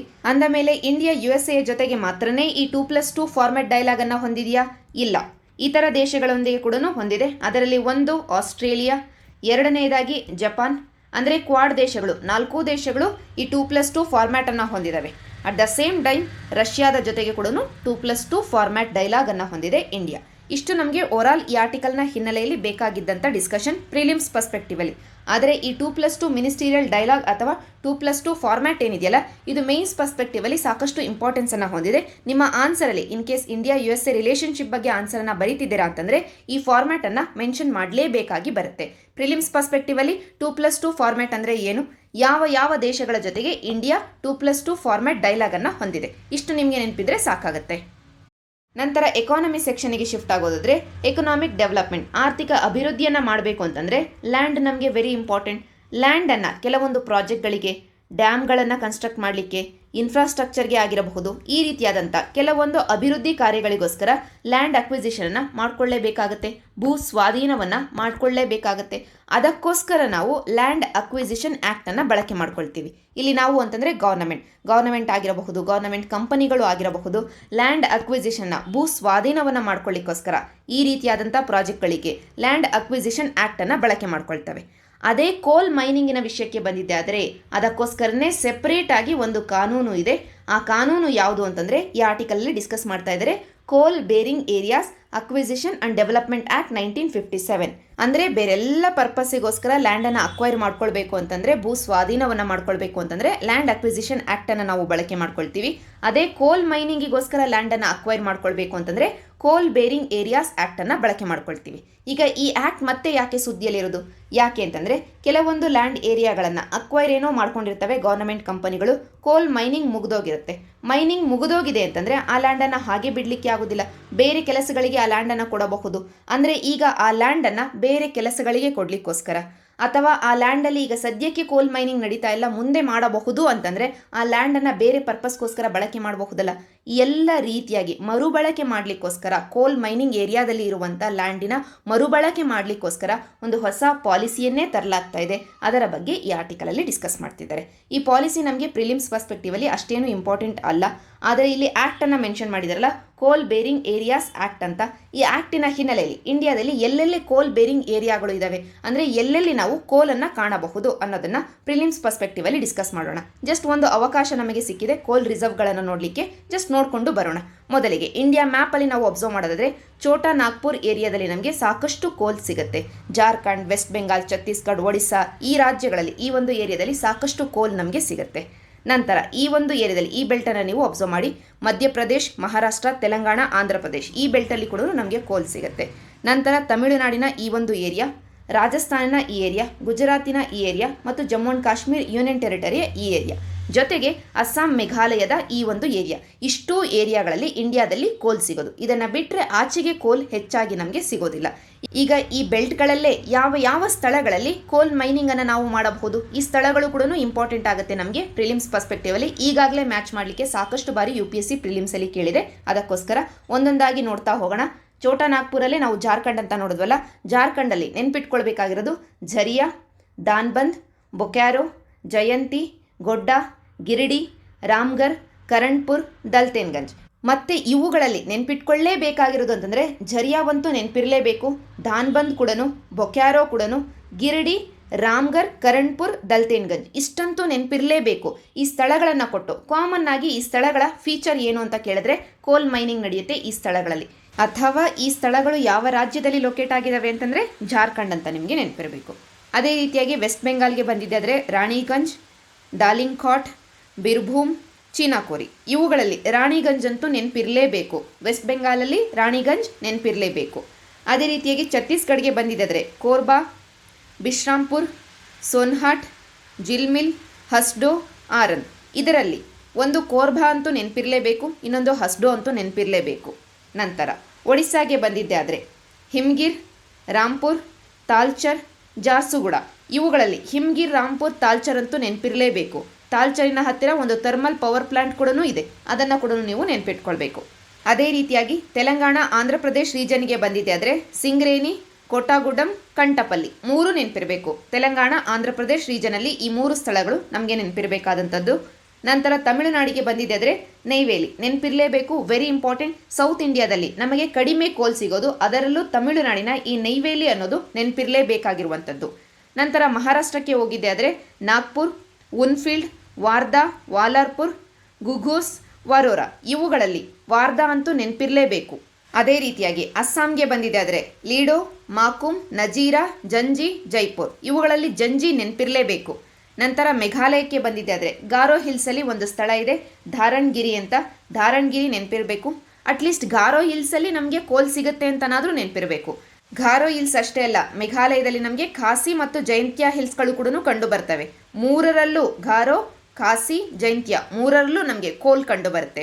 ಜೊತೆಗೆ ಚಿರಾಪುಂಜಿ ಕೂಡ ನಮಗೆ ನೆನಪಿರಬೇಕಾಗತ್ತೆ. ನಂತರ ಮಧ್ಯಪ್ರದೇಶ್ ವಿಷಯಕ್ಕೆ ಬಂದಿದೆ ಆದರೆ ಸಿಂಗ್ರೌಲಿ, ಸೊಹಾಗ್ಪುರ್, ಜೊಹಿಲಾ, ಉಮಾರಿಯಾ, ಸತ್ಪುರ, ಕೋಲ್ಫೀಲ್ಡ್ಸ್ ಇವುಗಳಲ್ಲಿ ಸಿಂಗ್ರೌಲಿ ಅಂತೂ ನೆನಪಿರಬೇಕು, ಸತ್ಪುರ, ಕೋಲ್ಫೀಲ್ಡ್ಸ್ ಕೂಡ ನೆನಪಿರಬೇಕು. ಇಷ್ಟು ಒಟ್ಟಾರೆಯಾಗಿ ಇಂಡಿಯಾದಲ್ಲಿ ಎಲ್ಲೆಲ್ಲಿ ಕೋಲ್ ಕಂಡು ಬರುತ್ತೆ ಅಂತ, ಯಾವ ಯಾವ ರೀಜನಲ್ಲಿ ಮತ್ತು ಆ ರೀಜನಲ್ಲಿ ಮೇಜರ್ಲಿ ನಾವು ನೆನಪಿಟ್ಕೊಳ್ಬೇಕಾಗಿರುವಂಥ ಕೋಲ್ಫೀಲ್ಡ್ಸ್ಗಳು ಯಾವ್ಯಾವು ಅಂತ, ಇಷ್ಟು ಈ ಆರ್ಟಿಕಲ್ನ ಹಿನ್ನೆಲೆಯಲ್ಲಿ ಪ್ರಿಲಿಮ್ಸ್ ಪರ್ಸ್ಪೆಕ್ಟಿವ್ ಡಿಸ್ಕಷನ್. ನಂತರ ಇಂಡಿಯನ್ ಎಕ್ಸ್ಪ್ರೆಸ್ಸಲ್ಲಿ ಬಂದಂಥ ಈ ಆರ್ಟಿಕಲಲ್ಲಿ RBIನ ಹೊಸ ಸಾಧನವಾಗಿರುವಂಥ ಸ್ಟ್ಯಾಂಡಿಂಗ್ ಡೆಪಾಸಿಟ್ ಫೆಸಿಲಿಟಿಯ ಬಗ್ಗೆ ಮಾತಾಡ್ತಿದ್ದಾರೆ. ಈ ಸ್ಟ್ಯಾಂಡಿಂಗ್ ಡೆಪಾಸಿಟ್ ಫೆಸಿಲಿಟಿ ಅನ್ನುವಂಥ ಹೊಸ ಕಾನ್ಸೆಪ್ಟನ್ನು ಒಂದು ಫ್ಲೋನಲ್ಲಿ ನಾವು ಅರ್ಥ ಮಾಡ್ಕೊಳ್ಳೋಣ. ವೆರಿ ಇಂಪಾರ್ಟೆಂಟ್ ಬರ್ತಾ ಇರುವಂಥ ಪ್ರಿಲಿಮ್ಸ್ ಪರ್ಸ್ಪೆಕ್ಟಿವಲ್ಲಿ. ಮೊದಲಿಗೆ ನಮ್ಮ ಎಕಾನಮಿಯಲ್ಲಿ ಲಿಕ್ವಿಡಿಟಿ ಅಂತಂದರೆ ಹಣದ ಹರಿವು ಎಷ್ಟಿದೆ ಇದನ್ನು ನಾವು ದ್ರವ್ಯತೆ ಅಂತ ಕರಿತೀವಿ. ಈ ಹಣದ ಹರಿವು ನಮ್ಮ ಎಕಾನಮಿಯಲ್ಲಿರುವಂಥ ಇನ್ಫ್ಲೇಷನ್ನ ಕೂಡ ಡಿಸೈಡ್ ಮಾಡುತ್ತೆ. ಇನ್ಫ್ಲೇಷನ್ ಅಥವಾ ಬೆಲೆ ಏರಿಕೆಗೆ ಒಂದು ಇನ್ಫ್ಲೂಯೆನ್ಸ್ ಮಾಡುವಂಥ ಸಾಧನ ಅಥವಾ ಒಂದು ಇನ್ಫ್ಲೂಯೆನ್ಸ್ ಮಾಡುವಂಥ ಫ್ಯಾಕ್ಟರ್ ಯಾವುದು ಅಂತಂದರೆ ಲಿಕ್ವಿಡಿಟಿ ಆಗಿದೆ. ಸಿಂಪಲ್ ಟರ್ಮ್ಸಲ್ಲಿ ಹೇಳೋದಾದರೆ ಜನತೆಯ ಕೈಯಲ್ಲಿ ಹಣ ಇದೆ ಅಂತಂದರೆ ಹೆಚ್ಚು ಬೇಡಿಕೆ ಅಥವಾ ಡಿಮ್ಯಾಂಡನ್ನು ಮಾಡ್ತಾರೆ. ಹೆಚ್ಚು ಡಿಮ್ಯಾಂಡ್ ಇದೆ ಅಂತಂದರೆ ಇನ್ಫ್ಲೇಷನ್ ಆಗುವಂಥ ಸಾಧ್ಯತೆ ಇರುತ್ತೆ. ಅಥವಾ ಜನತೆಯ ಕೈಯಲ್ಲಿ ಹಣ ಜಾಸ್ತಿ ಇದೆ, ಗೂಡ್ಸ್ ಅಥವಾ ಸರ್ವೀಸಸ್ ಕಡಿಮೆ ಇದ್ದಾವೆ ಅಂತಂದರೆ ಅಲ್ಲಿ ಹಣದ ಬೆಲೆ ಕಡಿಮೆಯಾಗಿ ಅಥವಾ ಹಣದ ಕೆಪಾಸಿಟಿ ಕಡಿಮೆಯಾಗಿ ಎಗೇನ್ ಇನ್ಫ್ಲೇಷನ್ ಆಗುತ್ತೆ. ಒಟ್ಟಾರೆಯಾಗಿ ದ್ರವ್ಯತೆ ಜಾಸ್ತಿ ಇದ್ದಾಗ ಇನ್ಫ್ಲೇಷನ್ ಜಾಸ್ತಿ ಆಗುವಂಥ ಸಾಧ್ಯತೆ ಇದೆ. ಈಗ ಇನ್ಫ್ಲೇಷನ್ನ ಕಡಿಮೆ ಮಾಡಬೇಕು ಅಂತಂದರೆ RBI ಏನು ಮಾಡಬಹುದು? ದ್ರವ್ಯತೆಯನ್ನು, ಹಣದ ಹರಿವನ್ನು ಕಡಿಮೆ ಮಾಡಬಹುದು. ಹಣದ ಹರಿವನ್ನು ಕಡಿಮೆ ಮಾಡೋದು ಹೇಗೆ? ಹಣದ ಹರಿವನ್ನು ಕಡಿಮೆ ಮಾಡೋದು ಅಂತಂದರೆ ಸಿಂಪಲ್ ಟರ್ಮ್ಸಲ್ಲಿ ಹೇಳೋದಾದರೆ ಇಲ್ಲಿದೆ ನಮಗೆ RBIನ ಕೆಳಗಡೆ ಸಾಕಷ್ಟು ಕಮರ್ಷಿಯಲ್ ಬ್ಯಾಂಕ್ಗಳು ಇದ್ದಾವೆ. ಈ ಕಮರ್ಷಿಯಲ್ ಬ್ಯಾಂಕ್ಗಳು ಜನತೆಗೆ ಸಾಲವನ್ನು ಕೊಡ್ತವೆ. ಇನ್ ಕೇಸ್ ಈ ಕಮರ್ಷಿಯಲ್ ಬ್ಯಾಂಕ್ಗಳು ಕಡಿಮೆ ಬಡ್ಡಿ ದರದಲ್ಲಿ ಸಾಲವನ್ನು ಕೊಟ್ಟಿದ್ದಾವೆ ಅಂತಂದರೆ ಆಗ ಹಣದ ಹರಿವು ಜಾಸ್ತಿ ಆಗುತ್ತೆ. ಹಣದ ಹರಿವು ಜಾಸ್ತಿ ಆಯಿತು ಅಂತಂದರೆ ಇನ್ಫ್ಲೇಷನ್ ಜಾಸ್ತಿ ಆಗುತ್ತೆ. ಅದೇ ಹೆಚ್ಚಿನ ಬಡ್ಡಿ ದರದಲ್ಲಿ ಕೊಟ್ಟಿದ್ದೆ ಆದರೆ ಹೆಚ್ಚಿನ ಸಾಲ ಜನತೆಯ ಕೈಗೆ ಸಿಗೋದಿಲ್ಲ ಅಥವಾ ಸಾಲವನ್ನು ತಗೊಳ್ಳಿಕ್ಕೆ ಹೆಚ್ಚಾಗಿ ಮುಂದೆ ಬರೋದಿಲ್ಲ ಗ್ರಾಹಕರು. ಇದರಿಂದ ಇನ್ಫ್ಲೇಷನ್ ಕಂಟ್ರೋಲಲ್ಲಿ ಇರುತ್ತೆ. ಒಟ್ಟಾರೆಯಾಗಿ ಇಂಟ್ರೆಸ್ಟ್ ರೇಟನ್ನು ಬಳಕೆ ಮಾಡಿಕೊಂಡು ಒಂದು ಕಡೆ RBI ದ್ರವ್ಯತೆಯನ್ನು ಅಥವಾ ಲಿಕ್ವಿಡಿಟಿಯನ್ನು, ನಮ್ಮ ಎಕಾನಮಿಯಲ್ಲಿರುವಂಥ ಮನಿ ಏನಿದೆ, ಮನಿ ಫ್ಲೋ ಅಂತ ಏನಿದೆ ಅದನ್ನು ಕಡಿಮೆ ಮಾಡಬಹುದು. ಅದರ ಮುಖಾಂತರವಾಗಿ ಇನ್ಫ್ಲೇಷನ್ನ ಕಂಟ್ರೋಲಲ್ಲಿ ಇಟ್ಕೊಳ್ಬಹುದು. ಇದು ಒಂದು ದಾರಿ. ಎರಡನೇ ದಾರಿ ಅಂತಂದರೆ RBI ಇಂಟ್ರೆಸ್ಟ್ ರೇಟನ್ನೇ ಟಚ್ ಮಾಡೋದು ಬೇಡ. ಇಲ್ಲಿ ಕಮರ್ಷಿಯಲ್ ಬ್ಯಾಂಕ್ಗಳ ಹತ್ತಿರ ಏನು ಹಣ ಇದೆ ಅದನ್ನು ಗ್ರಾಹಕರಿಗೆ ಕೊಡ್ತಾ ಇದ್ದಾರೆ ಸಾಲದ ಮುಖಾಂತರವಾಗಿ ಈ ಬ್ಯಾಂಕ್ಗಳು. ಆ ಸಾಲವನ್ನು ಇಲ್ಲಿ ಕಮರ್ಷಿಯಲ್ ಬ್ಯಾಂಕ್ಗಳು ಗ್ರಾಹಕರಿಗೆ ಕೊಡುವುದರ ಬದಲಾಗಿ ಅಂದರೆ ಎಕಾನಮಿಗೆ ಕೊಡುವುದರ ಬದಲಾಗಿ ಈ ಸಾಲವನ್ನು RBI ತಾನೇ ತೆಗೆದುಕೊಂಡಿದ್ದೇ ಆದರೆ ಎಕಾನಮಿಯಲ್ಲಿರುವಂಥ ದ್ರವ್ಯತೆ ಕಡಿಮೆ ಆಗುತ್ತೆ. ಅಂದರೆ ಕಮರ್ಷಿಯಲ್ ಬ್ಯಾಂಕ್ಗಳ ಹತ್ತಿರ ಇರುವಂಥ ಮನಿ ಸಪ್ಲೈ ಎಕಾನಮಿಗೆ ಹೋಗುವುದರ ಬದಲಾಗಿ ಉಲ್ಟಾ ವಾಪಸ್ಸು RBIಗೆ ಹೋಗಿದ್ದೆ ಆದರೆ ಎಗೇನ್ ನಾವು ಅಚೀವ್ ಮಾಡ್ದಂಗೆ ಆಗುತ್ತೆ. ನಮ್ಮ ಎಕಾನಮಿಯಲ್ಲಿ ದ್ರವ್ಯತೆ ಕಡಿಮೆ ಆಗುತ್ತೆ, ಇನ್ಫ್ಲೇಷನ್ನ ಕಂಟ್ರೋಲ್ ಮಾಡ್ದಂಗೆ ಆಗುತ್ತೆ. ಇಲ್ಲಿ ಏನಾಗ್ತಾ ಇದೆ ಅಂತಂದರೆ ಕಮರ್ಷಿಯಲ್ ಬ್ಯಾಂಕ್ಗಳಿಂದ RBI ಸಾಲವನ್ನು ತಗೊಳ್ಬೇಕು ಅಂತಂದರೆ ಅಲ್ಲಿ ನಮಗೆ ಒಂದು ಇಂಟ್ರೆಸ್ಟ್ ರೇಟ್ ಬರುತ್ತೆ. ಅದೇ ರಿವರ್ಸ್ ರೆಪೋ ರೇಟ್ ಅಂತ. ನಾರ್ಮಲ್ ಆಗಿ ರೆಪೋ ರೇಟನ್ನು ನೀವು ಕೇಳಿರ್ತೀರ. ರೆಪೋ ರೇಟ್ ಅಂತಂದರೆ ಯಾವ ಬಡ್ಡಿ ದರದಲ್ಲಿ ಕಮರ್ಷಿಯಲ್ ಬ್ಯಾಂಕ್ಗಳು RBIಯಿಂದ ಸಾಲವನ್ನು ತೆಗೆದುಕೊಳ್ತವೋ ಆ ಬಡ್ಡಿ ದರವನ್ನು ರೆಪೋ ರೇಟ್ ಅಂತ ಕರಿತೀವಿ. ಇದನ್ನು ಪಾಲಿಸಿ ರೇಟ್ ಅಂತ ಕೂಡ ಕರೀತಾರೆ. ಯಾಕೆ ಅಂತಂದರೆ ಯಾವುದಾದ್ರೂ ಒಂದು ಮಾನಿಟರಿ ಪಾಲಿಸಿನ ನಾವು ಮಾತಾಡ್ತಿರ್ಬೇಕಾದ್ರೆ ಬೇಸ್ ಆಗಿ ನಾವು ಈ ರೆಪೋ ರೇಟನ್ನೇ ಇಟ್ಕೊಂಡಿರ್ತೀವಿ. ಅದಕ್ಕೋಸ್ಕರ ಸೊ ಮೊದಲನೇ ಪಾಯಿಂಟ್, ರೆಪೋ ರೇಟ್ ಅಂತಂದರೆ ಯಾವ ಬಡ್ಡಿ ದರದಲ್ಲಿ ಕಮರ್ಷಿಯಲ್ ಬ್ಯಾಂಕ್ಗಳು RBIಯಿಂದ ಸಾಲವನ್ನು ತೆಗೆದುಕೊಳ್ತವೋ ಆ ಬಡ್ಡಿ ದರವನ್ನು ನಾವು ರೆಪೋ ರೇಟ್ ಅಂತ ಕರೆದ್ವಿ. ಅದೇ ರೀತಿಯಾಗಿ RBI ಯಾವ ಬಡ್ಡಿ ದರದಲ್ಲಿ ಕಮರ್ಷಿಯಲ್ ಬ್ಯಾಂಕ್ಗಳಿಂದ ಸಾಲವನ್ನು ಪಡ್ಕೊಳ್ಳುತ್ತೋ ಆ ಬಡ್ಡಿ ದರವನ್ನು ನಾವು ರಿವರ್ಸ್ ರೆಪೋ ರೇಟ್ ಅಂತ ಕರಿತೀವಿ. ಈಗ ಈ ರಿವರ್ಸ್ ರೆಪೋ ರೇಟಲ್ಲಿ RBI ಬ್ಯಾಂಕ್ಗಳಿಂದ ಸಾಲವನ್ನು ತಗೊಳ್ಬೇಕು ಅಂತಂದರೆ ತನ್ನ ಕಡೆಯಿಂದ ಒಂದಷ್ಟು ಗವರ್ನಮೆಂಟ್ ಸೆಕ್ಯೂರಿಟೀಸ್ಗಳನ್ನು ಅಡ ಇಡಬೇಕಾಗತ್ತೆ. ಇಲ್ಲಿ ಗವರ್ನಮೆಂಟ್ ಸೆಕ್ಯೂರಿಟಿಗಳು ಅಂತಂದರೆ ಸಿಂಪಲ್ ಟರ್ಮ್ಸಲ್ಲಿ ಬಾಂಡ್ಗಳು ಅಂತೀವಲ್ಲ, ಆ ಬಾಂಡ್ಗಳು ಏನು RBIನ ಹತ್ತಿರ ಇರ್ತವೆ ಅವುಗಳನ್ನು ಕೊಲ್ಯಾಟ್ರಲ್ನ ರೂಪದಲ್ಲಿ ಕಮರ್ಷಿಯಲ್ ಬ್ಯಾಂಕ್ಗಳಿಗೆ ಕೊಟ್ಟಾಗ ಕಮರ್ಷಿಯಲ್ ಬ್ಯಾಂಕ್ಗಳು ತಮ್ಮ ಕಡೆಯಿಂದ ಸಾಲವನ್ನು RBIಗೆ ಕೊಡ್ತವೆ.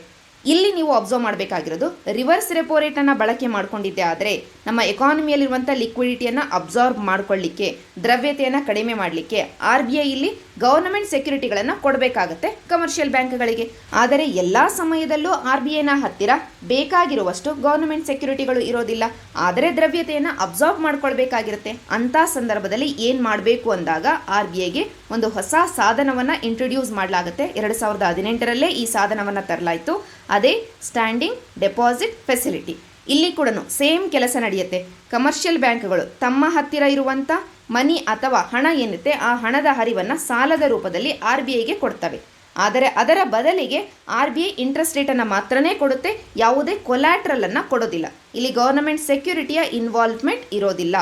ಯಾವುದೇ ಪತ್ರವನ್ನು, ಯಾವುದೇ ಬಾಂಡನ್ನು ಅಡ ಇಡೋದಿಲ್ಲ RBI. ಹಾಗೆಯೇ ಸಾಲವನ್ನು ತೆಗೆದುಕೊಳ್ಳುತ್ತೆ ಕಮರ್ಷಿಯಲ್ ಬ್ಯಾಂಕ್ಗಳಿಂದ. ಹಾಗೆಯೇ ಸಾಲವನ್ನು ತೆಗೆದುಕೊಂಡು ಕಮರ್ಷಿಯಲ್ ಬ್ಯಾಂಕಿನ ಹತ್ತಿರ ಇರುವಂಥ ಹಣವನ್ನು ತಾನು ಅಬ್ಸಾರ್ಬ್ ಮಾಡಿಕೊಳ್ಳುತ್ತೆ. ಇದರಿಂದ ಎಕಾನಮಿಯಲ್ಲಿರುವಂಥ ದ್ರವ್ಯತೆ ಕಡಿಮೆ ಆಗುತ್ತೆ. ದ್ರವ್ಯತೆಯನ್ನು ಕಡಿಮೆ ಮಾಡುವುದರ ಮುಖಾಂತರವಾಗಿ ಇನ್ಫ್ಲೇಷನನ್ನು ಟಾರ್ಗೆಟ್ ಮಾಡುತ್ತೆ RBI. ಸೊ ಒಟ್ಟಾರೆಯಾದ ಡಿಸ್ಕಷನಲ್ಲಿ ನಿಮಗೆ ನೆನಪಿರಬೇಕಾಗಿರೋದು ಅಂತಂದರೆ ಸ್ಟ್ಯಾಂಡಿಂಗ್ ಡೆಪಾಸಿಟ್ ಫೆಸಿಲಿಟಿ ಅಡಿಯಲ್ಲಿ RBI ಕಮರ್ಷಿಯಲ್ ಬ್ಯಾಂಕ್ಗಳಿಂದ ಸಾಲವನ್ನು ತೆಗೆದುಕೊಳ್ಳುತ್ತೆ. ಇದರ ಮುಖಾಂತರವಾಗಿ ಲಿಕ್ವಿಡಿಟಿಯನ್ನು ಕಂಟ್ರೋಲ್ ಮಾಡುತ್ತೆ. ಅದರ ಮುಖಾಂತರವಾಗಿ ಇನ್ಫ್ಲೇಷನ್ನ ಕಂಟ್ರೋಲ್ ಮಾಡುತ್ತೆ. ಆದರೆ ಇಲ್ಲಿ ಯಾವುದೇ ಕಾರಣಕ್ಕೂ ಗವರ್ನಮೆಂಟ್ ಸೆಕ್ಯೂರಿಟಿಗಳ ಅಥವಾ ಕೊಲ್ಯಾಟ್ರಲ್ಗಳ ಇನ್ವಾಲ್ವ್ಮೆಂಟ್ ಇರೋದಿಲ್ಲ. ಇಷ್ಟು ನಿಮಗೆ ಕ್ಲಾರಿಫೈ ಆದರೆ ಸಾಕು ಈ ಎಂಟೈರ್ ಡಿಸ್ಕಷನಲ್ಲಿ. ನಂತರ PIBಯಲ್ಲಿ ಬಂದಂಥ ಈ ಆರ್ಟಿಕಲಲ್ಲಿ ಹೇಳ್ತಾ ಇದ್ದಾರೆ, ಏರ್ಪೋರ್ಟ್ ಅಥಾರಿಟಿ ಆಫ್ ಇಂಡಿಯಾ ತನ್ನ ಕಡೆಯಿಂದ ಒಂದು ಸ್ಕೀಮನ್ನು ಲಾಂಚ್ ಮಾಡಿದೆ, ಅವಸರ್ ಅನ್ನುವಂಥ ಸ್ಕೀಮ್. ಅವಸರ್ ಅಂತಂದರೆ ಒಂದು ಅವಕಾಶವನ್ನು ಕೊಟ್ಟ ಹಾಗೆ. ಯಾರಿಗೆ ಇಲ್ಲಿ ಅವಕಾಶವನ್ನು ಕೊಡ್ತಾ ಇರೋದು? ಸೆಲ್ಫ್ ಹೆಲ್ಪ್ ಗ್ರೂಪ್ಗಳಿಗೆ, ಲೋಕಲ್ ಆರ್ಟಿಸನ್ಸ್ ಅಥವಾ ಕುಶಲಕರ್ಮಿಗಳು ಅಂತ ಏನಿರ್ತಾರೆ ಅವರಿಗೆ. ಯಾತಕ್ಕೋಸ್ಕರ ಅವಕಾಶವನ್ನು ಕೊಟ್ಟಿರೋದು? ಏರ್ಪೋರ್ಟ್ಗಳಲ್ಲಿ ತಮ್ಮ ಪ್ರಾಡಕ್ಟ್ಗಳನ್ನು ಮಾರಾಟ ಮಾಡಲಿಕ್ಕೋಸ್ಕರ ಮಾರುಕಟ್ಟೆಯಲ್ಲಿ ಒಂದು ಸ್ಥಳವನ್ನು ಕೊಟ್ಟಿರೋದು. ಇಲ್ಲಿ ಅವಸರ್ ಅನ್ನುವಂಥ ಈ ಸ್ಕೀಮಿನ ಎಕ್ಸ್ಪ್ಯಾನ್ಷನ್ ನೀವು ಅಬ್ಸರ್ವ್ ಮಾಡಿ.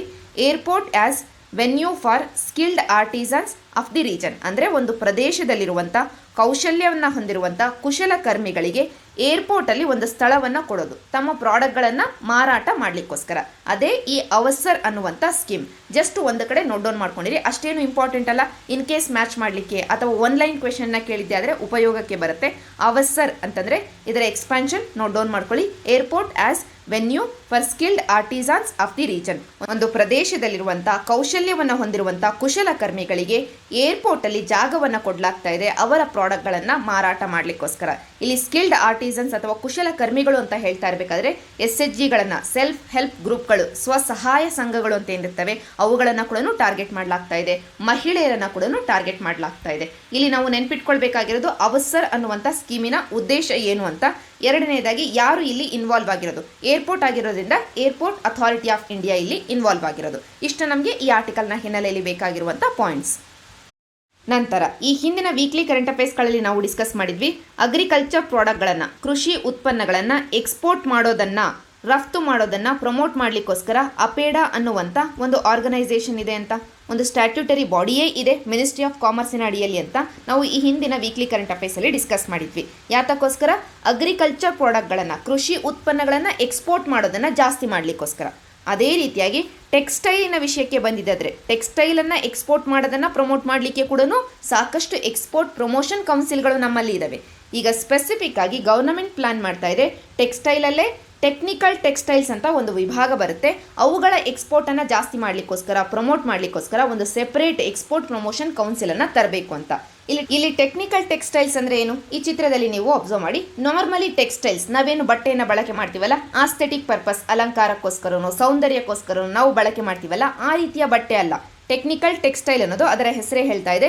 ಟೆಕ್ನಿಕಲ್ ಆಗಿ ಅದರ ಫಂಕ್ಷನ್ನ ಕಾರಣದಿಂದಾಗಿ ಅದರಲ್ಲಿರುವಂಥ ಕೆಲವೊಂದು ಕಾರ್ಯಕ್ಷಮತೆ ಅಥವಾ ಪ್ರಾಪರ್ಟಿ, ವಿಶೇಷ ಗುಣದ ಕಾರಣದಿಂದಾಗಿ ಆ ಟೆಕ್ಸ್ಟೈಲ್ ಬಳಕೆಯಲ್ಲಿ ಇರುತ್ತೆ ಅಂತ ಟೆಕ್ನಿಕಲ್ ಟೆಕ್ಸ್ಟೈಲ್. ಎಕ್ಸಾಂಪಲ್ ಅಂತಂದರೆ ಡಾಕ್ಟರ್ಗಳು ಅಥವಾ ಮೆಡಿಕಲ್ ಫೀಲ್ಡಲ್ಲಿ ಬಳಕೆಯಾಗುವಂಥ ಟೆಕ್ಸ್ಟೈಲ್, ಪ್ರೊಟೆಕ್ಷನಿಗೋಸ್ಕರ ಬಳಕೆಯಾಗುವಂಥ ಟೆಕ್ಸ್ಟೈಲ್, ನಿಮ್ಮ ಮೊಬೈಲಲ್ಲಿ ಕೆಲವೊಂದು ಕವರ್ಗಳು ಬರ್ತಾವಲ್ಲ ಅಲ್ಲಿ ಬಳಕೆಯಾಗುವಂಥ, ಮೊಬಿಟೆಕ್ಕಲ್ಲಿ ಬಳಕೆಯಾಗುವಂಥ ಟೆಕ್ಸ್ಟೈಲ್, ಜಿಯೋ ಟೆಕ್ನಾಲಜಿಯಲ್ಲಿ, ಸ್ಪೋರ್ಟ್ಸಲ್ಲಿ ಬಳಕೆಯಾಗುವಂಥ ಟೆಕ್ಸ್ಟೈಲ್, ಇಂಡಸ್ಟ್ರಿಗಳಲ್ಲಿ ಬಳಕೆಯಾಗುವಂಥ ಟೆಕ್ಸ್ಟೈಲ್, ಅಗ್ರೋ ಟೆಕ್ನಾಲಜಿ, ನಾವು ಹೊಲಗಳಲ್ಲಿ ಬಳಕೆ ಮಾಡ್ತೀವಿ, ಮಲ್ಚಿಂಗ್ ಮತ್ತಿತರ ಕೆಲಸಗಳಿಗೋಸ್ಕರ ಟೆಕ್ಸ್ಟೈಲನ್ನೇ ಬಳಕೆ ಮಾಡ್ತೀವಿ. ಆದರೆ ಆ ಟೆಕ್ಸ್ಟೈಲ್ಗೆ ಸ್ಪೆಷಲ್ ಪ್ರಾಪರ್ಟಿ ಇರುತ್ತೆ, ನಾವು ಹಾಕಿಕೊಳ್ಳುವಂಥ ಬಟ್ಟೆ ಅದಾಗಿರೋದಿಲ್ಲ. ಅಂದರೆ ಟೆಕ್ನಿಕಲ್ ಟೆಕ್ಸ್ಟೈಲ್ ಅನ್ನೋದು ತನ್ನ ಫಂಕ್ಷನಿನ ಕಾರಣದಿಂದಾಗಿ, ಪ್ರಾಪರ್ಟಿಯ ಕಾರಣದಿಂದಾಗಿ ಬಳಕೆಯಲ್ಲಿ ಇರುತ್ತೆ. ನಾರ್ಮಲ್ ಬಟ್ಟೆ ಆಸ್ಥೆಟಿಕ್ ಪರ್ಪಸ್ಸಿಗೋಸ್ಕರ ಬಳಕೆ ಮಾಡ್ತೀವಲ್ಲ, ಆ ರೀತಿಯ ಟೆಕ್ಸ್ಟೈಲ್ ಅದಲ್ಲ. ಈ ಟೆಕ್ನಿಕಲ್ ಟೆಕ್ಸ್ಟೈಲ್ ಸಾಕಷ್ಟು ಡಿಮ್ಯಾಂಡನ್ನು ಹೊಂದಿದೆ. ಬೇರೆ ಬೇರೆ ಇಂಡಸ್ಟ್ರಿಗಳಲ್ಲಿ, ಬೇರೆ ಬೇರೆ ಫೀಲ್ಡ್ಗಳಲ್ಲಿ ತನ್ನ ಬಳಕೆಯನ್ನು ಹೊಂದಿರೋದ್ರಿಂದ ಸಾಕಷ್ಟು ಡಿಮ್ಯಾಂಡ್ ಇದೆ. ನಮ್ಮ ದೇಶದಲ್ಲೂ ಡಿಮ್ಯಾಂಡ್ ಇದೆ, ಗ್ಲೋಬಲಿನೂ ಡಿಮ್ಯಾಂಡ್ ಇದೆ. ಇನ್ಫ್ಯಾಕ್ಟ್ ಇಂಡಿಯಾ ಈ ಟೆಕ್ನಿಕಲ್ ಟೆಕ್ಸ್ಟೈಲ್ಸ್ ವಿಷಯದಲ್ಲಿ ಸಾಕಷ್ಟು ಲೀಡಿಂಗ್ ಪೊಸಿಷನಲ್ಲಿದೆ. ಸಾಕಷ್ಟು ಎಕ್ಸ್ಪೋರ್ಟನ್ನು ಕೂಡ ನಾವು ಮಾಡ್ತೀವಿ. ಅದಕ್ಕೋಸ್ಕರನೇ ಇತ್ತೀಚೆಗೆ ಗೌರ್ನಮೆಂಟ್ ನ್ಯಾಷನಲ್ ಟೆಕ್ನಿಕಲ್ ಟೆಕ್ಸ್ಟೈಲ್ ಮಿಷನನ್ನು ಕೂಡ ತಂದಿತ್ತು. 100% FDIನ ಕೂಡ ಅಲೋ ಮಾಡಿದೆ. ಅಂದರೆ ಅಷ್ಟರ ಮಟ್ಟಿಗೆ ನಾವು ಪ್ರಮೋಟ್ ಮಾಡ್ತಾ ಇದ್ದೀವಿ ಈ ಟೆಕ್ನಿಕಲ್ ಟೆಕ್ಸ್ಟೈಲ್ಗಳನ್ನು.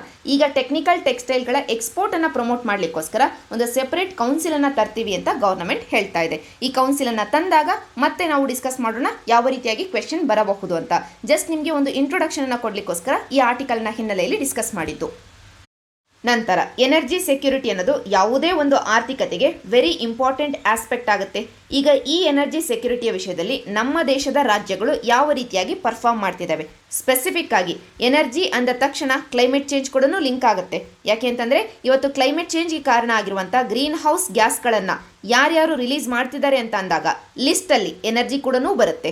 ಲಿಸ್ಟಲ್ಲಿ ಅಗ್ರಿಕಲ್ಚರ್ ಇದೆ, ಟ್ರಾನ್ಸ್ಪೋರ್ಟೇಷನ್ ಇದೆ, ಆ ಎಲ್ಲದರ ಜೊತೆಗೆ ಎನರ್ಜಿ ಕೂಡ ಒಂದು ಲೀಡಿಂಗ್ ಕಾಸ್ ಆಗಿದೆ ಈ ಕ್ಲೈಮೇಟ್ ಚೇಂಜ್ಗೆ ಕಾರಣ ಆಗಿರುವಂಥ ಗ್ರೀನ್ ಹೌಸ್ ಗ್ಯಾಸ್ಗಳನ್ನು ರಿಲೀಸ್ ಮಾಡುವಂಥ ಸೆಕ್ಟರ್ಗಳಲ್ಲಿ. ಸೊ ಎನರ್ಜಿ ಅಂದ ತಕ್ಷಣ ಗ್ರೀನ್ ಹೌಸ್ ಗ್ಯಾಸ್ಗಳು ನಮಗೆ ಬರ್ತವೆ, ಅಂದರೆ ಕ್ಲೈಮೇಟ್ ಚೇಂಜ್ ಕೂಡ ಲಿಂಕ್ ಆಗಿದೆ. ಒಟ್ಟಾರೆಯಾಗಿ ಈ ಡಿಸ್ಕಷನ್ ಯಾಕೆ ಅಂತಂದರೆ ನಮ್ಮ ರಾಜ್ಯಗಳು ಎನರ್ಜಿ ಸೆಕ್ಯೂರಿಟಿಯ ವಿಷಯದಲ್ಲಿ ಯಾವ ರೀತಿಯಾಗಿ ಪರ್ಫಾರ್ಮ್ ಮಾಡ್ತಿದ್ದಾವೆ, ಸ್ಪೆಸಿಫಿಕ್ ಆಗಿ ಎನರ್ಜಿ ಅಂದಾಗ ಕ್ಲೈಮೇಟ್ ಚೇಂಜ್ ಕೂಡ ನಮಗೆ ಗಮನಕ್ಕೆ ಬರೋದ್ರಿಂದ ಕ್ಲೈಮೇಟ್ ಚೇಂಜಿನ ವಿಷಯದಲ್ಲಿ ಅಂದರೆ ಕ್ಲೀನ್ ಎನರ್ಜಿಯ ವಿಷಯದಲ್ಲಿ ಎಷ್ಟರ ಮಟ್ಟಿಗೆ ಎಫರ್ಟನ್ನು ಹಾಕ್ತಾ ಇದ್ದಾವೆ ರಾಜ್ಯಗಳು. ಇದೆಲ್ಲವನ್ನು ಅಧ್ಯಯನ ಮಾಡಲಿಕ್ಕೋಸ್ಕರ ರಾಜ್ಯಗಳನ್ನು ಕೆಟಗರೈಸ್ ಮಾಡಿ ಇಂಡೆಕ್ಸಿನ ಮುಖಾಂತರವಾಗಿ ರ್ಯಾಂಕನ್ನು ಮಾಡಲಿಕ್ಕೋಸ್ಕರ ಅದರ ಮುಖಾಂತರವಾಗಿ ಕ್ಲೀನ್ ಎನರ್ಜಿಯ ಕಡೆಗೆ ರಾಜ್ಯಗಳು ಹೆಚ್ಚಿನದಾಗಿ ಫೋಕಸನ್ನು ಮಾಡಲಿ ಅಂತ ಪ್ರಮೋಟ್ ಮಾಡಲಿಕ್ಕೋಸ್ಕರ ನೀತಿ ಆಯೋಗ್ ಒಂದು ಹೊಸ ಇಂಡೆಕ್ಸನ್ನು ತಂದಿದೆ. ಆ ಇಂಡೆಕ್ಸೇ state energy and climate index. ಇಂಡೆಕ್ಸಿನ ಹೆಸರೇ ಹೇಳ್ತಾ ಇದೆ, ಸ್ಟೇಟ್ಗಳನ್ನು ಈ ಇಂಡೆಕ್ಸಲ್ಲಿ ನಾವು ರ್ಯಾಂಕ್ ಮಾಡ್ತಾ ಇದ್ದೀವಿ. ಯಾವ ವಿಷಯದಲ್ಲಿ? ಎನರ್ಜಿ ಸೆಕ್ಯೂರಿಟಿ, ಸ್ಪೆಸಿಫಿಕ್ ಆಗಿ ಕ್ಲೈಮೇಟ್ ಚೇಂಜನ್ನು ಲಿಂಕ್ ಮಾಡಿ ನಾವು ಇಲ್ಲಿ ರ್ಯಾಂಕ್ ಮಾಡ್ತಿದ್ದೀವಿ ರಾಜ್ಯಗಳನ್ನು. ಅಂದರೆ ಇಲ್ಲಿ ಪ್ಯಾರಾಮೀಟರ್ಸನ್ನು ನಾವು ಅಬ್ಸರ್ವ್ ಮಾಡೋದಾದರೆ, ಒಂದಿದೆ ಕ್ಲೀನ್ ಎನರ್ಜಿಯ ವಿಷಯದಲ್ಲಿ ಆ ರಾಜ್ಯ ಎಷ್ಟರ ಮಟ್ಟಿಗೆ ಪರ್ಫಾರ್ಮೆನ್ಸನ್ನು ಮಾಡ್ತಾ ಇದೆ ಅಂತ, ಎನರ್ಜಿ ಎಫಿಷಿಯನ್ಸಿಯ ವಿಷಯದಲ್ಲಿ ಎಷ್ಟರ ಮಟ್ಟಿಗೆ ಪರ್ಫಾರ್ಮೆನ್ಸ್ ಇದೆ, ಅದೇ ರೀತಿಯಾಗಿ ಎನ್ವಿರಾನ್ಮೆಂಟ್ ಫ್ರೆಂಡ್ಲಿ ಆಗಿರುವಂಥ ಇನಿಷಿಯೇಟಿವ್ಗಳನ್ನು ಎಷ್ಟರ ಮಟ್ಟಿಗೆ ತಗೊಂಡಿದೆ ಆ ರಾಜ್ಯ, ಅದೇ ರೀತಿಯಾಗಿ ಡಿಸ್ಕಾಮ್ಗಳ ರಿಫಾರ್ಮ್ಸನ್ನು ಎಷ್ಟರ ಮಟ್ಟಿಗೆ, ಅಂದರೆ ಡಿಸ್ಟ್ರಿಬ್ಯೂಷನ್ ಕಂಪನಿಗಳು ಅಂತ ಏನಿರ್ತವೆ ಎನರ್ಜಿಯನ್ನು ಡಿಸ್ಟ್ರಿಬ್ಯೂಟ್ ಮಾಡುವಂಥವು, ಈ ಡಿಸ್ಕಾಮ್ಗಳ ವಿಷಯದಲ್ಲಿ ಎಷ್ಟರ ಮಟ್ಟಿಗೆ ಸುಧಾರಣೆಗಳನ್ನು ತಂದಿದೆ ಆ ರಾಜ್ಯ, ಹೊಸ ಇನಿಷಿಯೇಟಿವ್ಗಳನ್ನು ಯಾವ ರೀತಿಯಾಗಿ ತಗೊಂಡು ಬಂದಿದೆ ಆ ರಾಜ್ಯ. ಇವೆಲ್ಲವುಗಳ ಜೊತೆಗೆ ಜನತೆಗೆ ಅವರು ಕೊಡ್ತಾ ಇರುವಂಥ ಎನರ್ಜಿ, ಅದು ವಿದ್ಯುತ್ ಆಗಿರಬಹುದು ಮತ್ತೊಂದಾಗಿರಬಹುದು, ಆ ಎನರ್ಜಿ ಆಕ್ಸೆಸಬಲ್ ಇದೆಯಾ, ಅಫೋರ್ಡಬಲ್ ಇದೆಯಾ, ಕೈಗೆಟುಕುವ ದರದಲ್ಲಿ ಇದೆಯಾ, ಎಲ್ಲವನ್ನು ನೋಡಿಕೊಂಡು ಈ ಇಂಡೆಕ್ಸಲ್ಲಿ ರಾಜ್ಯಗಳನ್ನು ರ್ಯಾಂಕ್ ಮಾಡಲಾಗ್ತಾ ಇದೆ. ಒಟ್ಟಾರೆಯಾಗಿ ಎಕ್ಸಾಮ್ ಪರ್ಸ್ಪೆಕ್ಟಿವಲ್ಲಿ ನೀವು ನೆನ್ಪಿಟ್ಕೊಳ್ಬೇಕಾಗಿರೋದು, ಇತ್ತೀಚೆಗೆ ತಾನೇ ತಂದಂಥ ಹೊಸ index state energy and climate ಇಂಡೆಕ್ಸನ್ನು ಯಾರು ತಂದದ್ದು? ನೀತಿ ಆಯೋಗ್ ತಂದದ್ದು. ಯಾತಕ್ಕೋಸ್ಕರ ತಂದದ್ದು? ಎನರ್ಜಿ ಸೆಕ್ಯೂರಿಟಿ ಮತ್ತು ಕ್ಲೈಮೇಟ್ ಪರ್ಫಾರ್ಮೆನ್ಸಿನ ವಿಷಯದಲ್ಲಿ ರಾಜ್ಯಗಳನ್ನು ರ್ಯಾಂಕ್ ಮಾಡಲಿಕ್ಕೋಸ್ಕರ ತಂದದ್ದು. ಜೊತೆಗೆ ಈ ಇಂಡೆಕ್ಸನ್ನು ಮೊದಲನೆಯ ಬಾರಿಗೆ ತಂದಿರೋದ್ರಿಂದ ಟಾಪ್ ಪರ್ಫಾರ್ಮಿಂಗ್ ಸ್ಟೇಟ್ಗಳು ಯಾವ್ಯಾವು ಅಂತ ಕೂಡ ನಾವು ಅಬ್ಸರ್ವ್ ಮಾಡಿರಬೇಕು. ಮೊದಲ 3 ಸ್ಥಾನಗಳಲ್ಲಿ ಇರೋದು ಗುಜರಾತ್, ಕೇರಳ ಮತ್ತು ಪಂಜಾಬ್. ಇದು ಲಾರ್ಜರ್ ಸ್ಟೇಟ್ಗಳಲ್ಲಿ ದೊಡ್ಡ ದೊಡ್ಡ ರಾಜ್ಯಗಳ ಒಂದು ಕೆಟಗರಿ ಇದೆ. ಆ ಕೆಟಗರಿಯಲ್ಲಿ ಟಾಪ್ 3 ಪೊಸಿಷನಲ್ಲಿ ಈ 3 ರಾಜ್ಯಗಳು ಇರೋದು. ಅದೇ ಸಣ್ಣ ರಾಜ್ಯಗಳ ಕೆಟಗರಿಗೆ ಬಂದಿದೆ ಆದರೆ ಟಾಪ್ ಪೊಸಿಷನಲ್ಲಿ ಇರೋದು ಒಂದು ಗೋವಾ ಇದೆ, ಎರಡನೇದಾಗಿ ತ್ರಿಪುರ ಇದೆ, ಮೂರನೇದಾಗಿ ಮಣಿಪುರ್ ಇದೆ. ಇಷ್ಟನ್ನು ನಾವು ಅಬ್ಸರ್ವ್ ಮಾಡಿದರೆ ಸಾಕಾಗುತ್ತೆ ಈ ಆರ್ಟಿಕಲ್ನ ಹಿನ್ನೆಲೆಯಲ್ಲಿ. ನಂತರ ಎನ್ವಿರಾನ್ಮೆಂಟ್ ಸೆಕ್ಷನ್ಗೆ ಶಿಫ್ಟ್ ಆಗೋದಾದರೆ PIBಯಲ್ಲಿ ಬಂದಂಥ ಈ ಆರ್ಟಿಕಲಲ್ಲಿ ಹೇಳ್ತಾ ಇದ್ದಾರೆ, ನ್ಯಾಷನಲ್ ಟೈಗರ್ ಕನ್ಸರ್ವೇಷನ್ ಅಥಾರಿಟಿ ಮೊದಲನೆಯ ಬಾರಿಗೆ ನ್ಯಾಷನಲ್ ಕ್ಯಾಪಿಟಲ್ ಅಂದರೆ ಡೆಲ್ಲಿಯ ಹೊರಗಡೆ, ಅದರಲ್ಲೂ ಸ್ಪೆಸಿಫಿಕ್ ಆಗಿ ಅರುಣಾಚಲ್ ಪ್ರದೇಶದಲ್ಲಿ ಲೊಕೇಟ್ ಆಗಿರುವಂಥ ಪಕ್ಕೆ ಟೈಗರ್ ರಿಸರ್ವ್ ಅಲ್ಲಿ ತನ್ನ ಮೀಟಿಂಗನ್ನು ಕಂಡಕ್ಟ್ ಮಾಡಿದೆ ಅಂತ. ಸೊ ಈ ಆರ್ಟಿಕಲ್ನ ಹಿನ್ನೆಲೆಯಲ್ಲಿ ಒಂದು ನ್ಯಾಷನಲ್ ಟೈಗರ್ ಕನ್ಸರ್ವೇಷನ್ ಅಥಾರಿಟಿಯ ಬಗ್ಗೆ ಬೇಸಿಕ್ ಡೀಟೇಲ್ಸನ್ನು ನೋಡಬೇಕು, ಎರಡನೇದಾಗಿ ಪಕ್ಕೆ ಟೈಗರ್ ರಿಸರ್ವಿನ ಬಗ್ಗೆ ಬೇಸಿಕ್ ಡೀಟೇಲ್ಸನ್ನು ನೋಡಬೇಕು. ಮೊದಲಿಗೆ ನ್ಯಾಷನಲ್ ಟೈಗರ್ ಕನ್ಸರ್ವೇಷನ್ ಅಥಾರಿಟಿಯ ಬಗ್ಗೆನೇ ಮಾತಾಡೋದಾದರೆ, ಇದು ಒಂದು ಸ್ಟ್ಯಾಟ್ಯೂಟರಿ ಬಾಡಿ ಆಗಿದೆ. ಇದನ್ನು ನಾವು ವೈಲ್ಡ್ ಲೈಫ್ ಪ್ರೊಟೆಕ್ಷನ್ ಆ್ಯಕ್ಟ್ 1972ನ ಮುಖಾಂತರವಾಗಿ ತೊಗೊಂಡು ಬರ್ತೀವಿ. ಯಾತಕ್ಕೋಸ್ಕರ? ನಮ್ಮಲ್ಲಿ ಈಗಾಗಲೇ ನಾವು ತಂದಿರುವಂಥ ಪ್ರಾಜೆಕ್ಟ್ ಟೈಗರ್ ಮತ್ತು ಪ್ರಾಜೆಕ್ಟ್ ಟೈಗರ್ನ ಅಡಿಯಲ್ಲಿರುವಂಥ ಟೈಗರ್ ರಿಸರ್ವ್ಗಳು ಎಲ್ಲವನ್ನು ಮಾನಿಟರ್ ಮಾಡಲಿಕ್ಕೋಸ್ಕರ, ಸೂಪರ್ವೈಸರಿ ಮತ್ತು ಕೋಆರ್ಡಿನೇಷನ್ ಕೆಲಸವನ್ನು ಮಾಡಲಿಕ್ಕೋಸ್ಕರ ಈ ನ್ಯಾಷನಲ್ ಟೈಗರ್ ಕನ್ಸರ್ವೇಷನ್ ಅಥಾರಿಟಿಯನ್ನು ನಾವು ತೊಗೊಂಡು ಬರ್ತೀವಿ. ಇನ್ಫ್ಯಾಕ್ಟ್ ಸ್ಪೆಸಿಫಿಕ್ ಆಗಿ ಹೇಳಬೇಕು ಅಂತಂದರೆ, ರಾಜ್ಯಗಳು ತಮ್ಮ ಕಡೆಯಿಂದ ತಮ್ಮ ರಾಜ್ಯದಲ್ಲಿರುವಂಥ ಹುಲಿಗಳ ಸಂರಕ್ಷಣೆಗೋಸ್ಕರ ಟೈಗರ್ ಕನ್ಸರ್ವೇಷನ್ ಪ್ಲಾನ್ಗಳನ್ನು ತೊಗೊಂಡು ಬರ್ತವೆ. ಈ ಪ್ಲಾನನ್ನು ಯಾರು ಅಪ್ರೂವ್ ಮಾಡ್ತಾರೆ ಅಂತಂದರೆ ನ್ಯಾಷನಲ್ ಟೈಗರ್ ಕನ್ಸರ್ವೇಷನ್ ಅಥಾರಿಟಿಯೇ ಅಪ್ರೂವ್ ಮಾಡೋದು. ಈಗ ಈ ನ್ಯಾಷನಲ್ ಟೈಗರ್ ಕನ್ಸರ್ವೇಷನ್ ಅಥಾರಿಟಿಯ ಕಾಂಪೋಸಿಷನ್ ನೋಡೋದಾದರೆ, ಒಂದು ಕಡೆ ಎಕ್ಸ್ಪರ್ಟ್ಗಳಂತೂ ಇದ್ದೇ ಇರ್ತಾರೆ, ಆದರೆ ಚೈರ್ಪರ್ಸನ್ ಯಾರು ಅನ್ನೋದು ನಮಗೆ ಎಕ್ಸಾಮ್ ಪರ್ಸ್ಪೆಕ್ಟಿವಲ್ಲಿ ಇಂಪಾರ್ಟೆಂಟ್. ಅಧ್ಯಕ್ಷರು ಯಾರಾಗಿರ್ತಾರೆ ಅಂತಂದರೆ, ಈ ನ್ಯಾಷನಲ್ ಟೈಗರ್ ಕನ್ಸರ್ವೇಷನ್ ಅಥಾರಿಟಿಯಲ್ಲಿ ministry of environment, forest and climate ಚೇಂಜಿನ ಮಿನಿಸ್ಟರ್ ಯಾರಾಗಿರ್ತಾರಲ್ಲ ಅವರೇ ಅಧ್ಯಕ್ಷರಾಗಿರ್ತಾರೆ ಈ ನ್ಯಾಷನಲ್ ಟೈಗರ್ ಕನ್ಸರ್ವೇಷನ್ ಅಥಾರಿಟಿಗೆ. ಇಷ್ಟು ನಮಗೆ ನ್ಯಾಷನಲ್ ಟೈಗರ್ ಕನ್ಸರ್ವೇಷನ್ ಅಥಾರಿಟಿಯ ಬಗ್ಗೆ. ಇದು ಒಂದು ಸ್ಟ್ಯಾಟ್ಯೂಟರಿ ಬಾಡಿ ಆಗಿದೆ. ಇದರ ಕೆಲಸ ಏನು ಮತ್ತು ಯಾರು ಚೈರ್ಪರ್ಸನ್ ಆಗಿರ್ತಾರೆ ಅಂತ. ಈಗ ಇದರ ಮೀಟಿಂಗ್ ನಡೆದಿರೋದು ಪಕ್ಕೆ ಟೈಗರ್ ರಿಸರ್ವ್ ಅಲ್ಲಿ. ಪಕ್ಕೆ ಟೈಗರ್ ರಿಸರ್ವ್ ಎಲ್ಲಿದೆ ಅಂತ ಒಂದು ಸಾರಿ ನಾವು ಮ್ಯಾಪಲ್ಲಿ ಅಬ್ಸರ್ವ್ ಮಾಡೋದಾದ್ರೆ, ಈ ಮ್ಯಾಪಲ್ಲಿ ಇಂಡಿಯಾದ ಟೈಗರ್ ರಿಸರ್ವ್ಗಳನ್ನು ಮ್ಯಾಪ್ ಮಾಡಿ ಕೊಡಲಾಗಿದೆ. ನಮ್ಮ ಫೋಕಸ್ ಈಗ ಇರೋದು ಇಲ್ಲಿರುವಂಥ ಅರುಣಾಚಲ್ ಪ್ರದೇಶ್ ಬಗ್ಗೆ.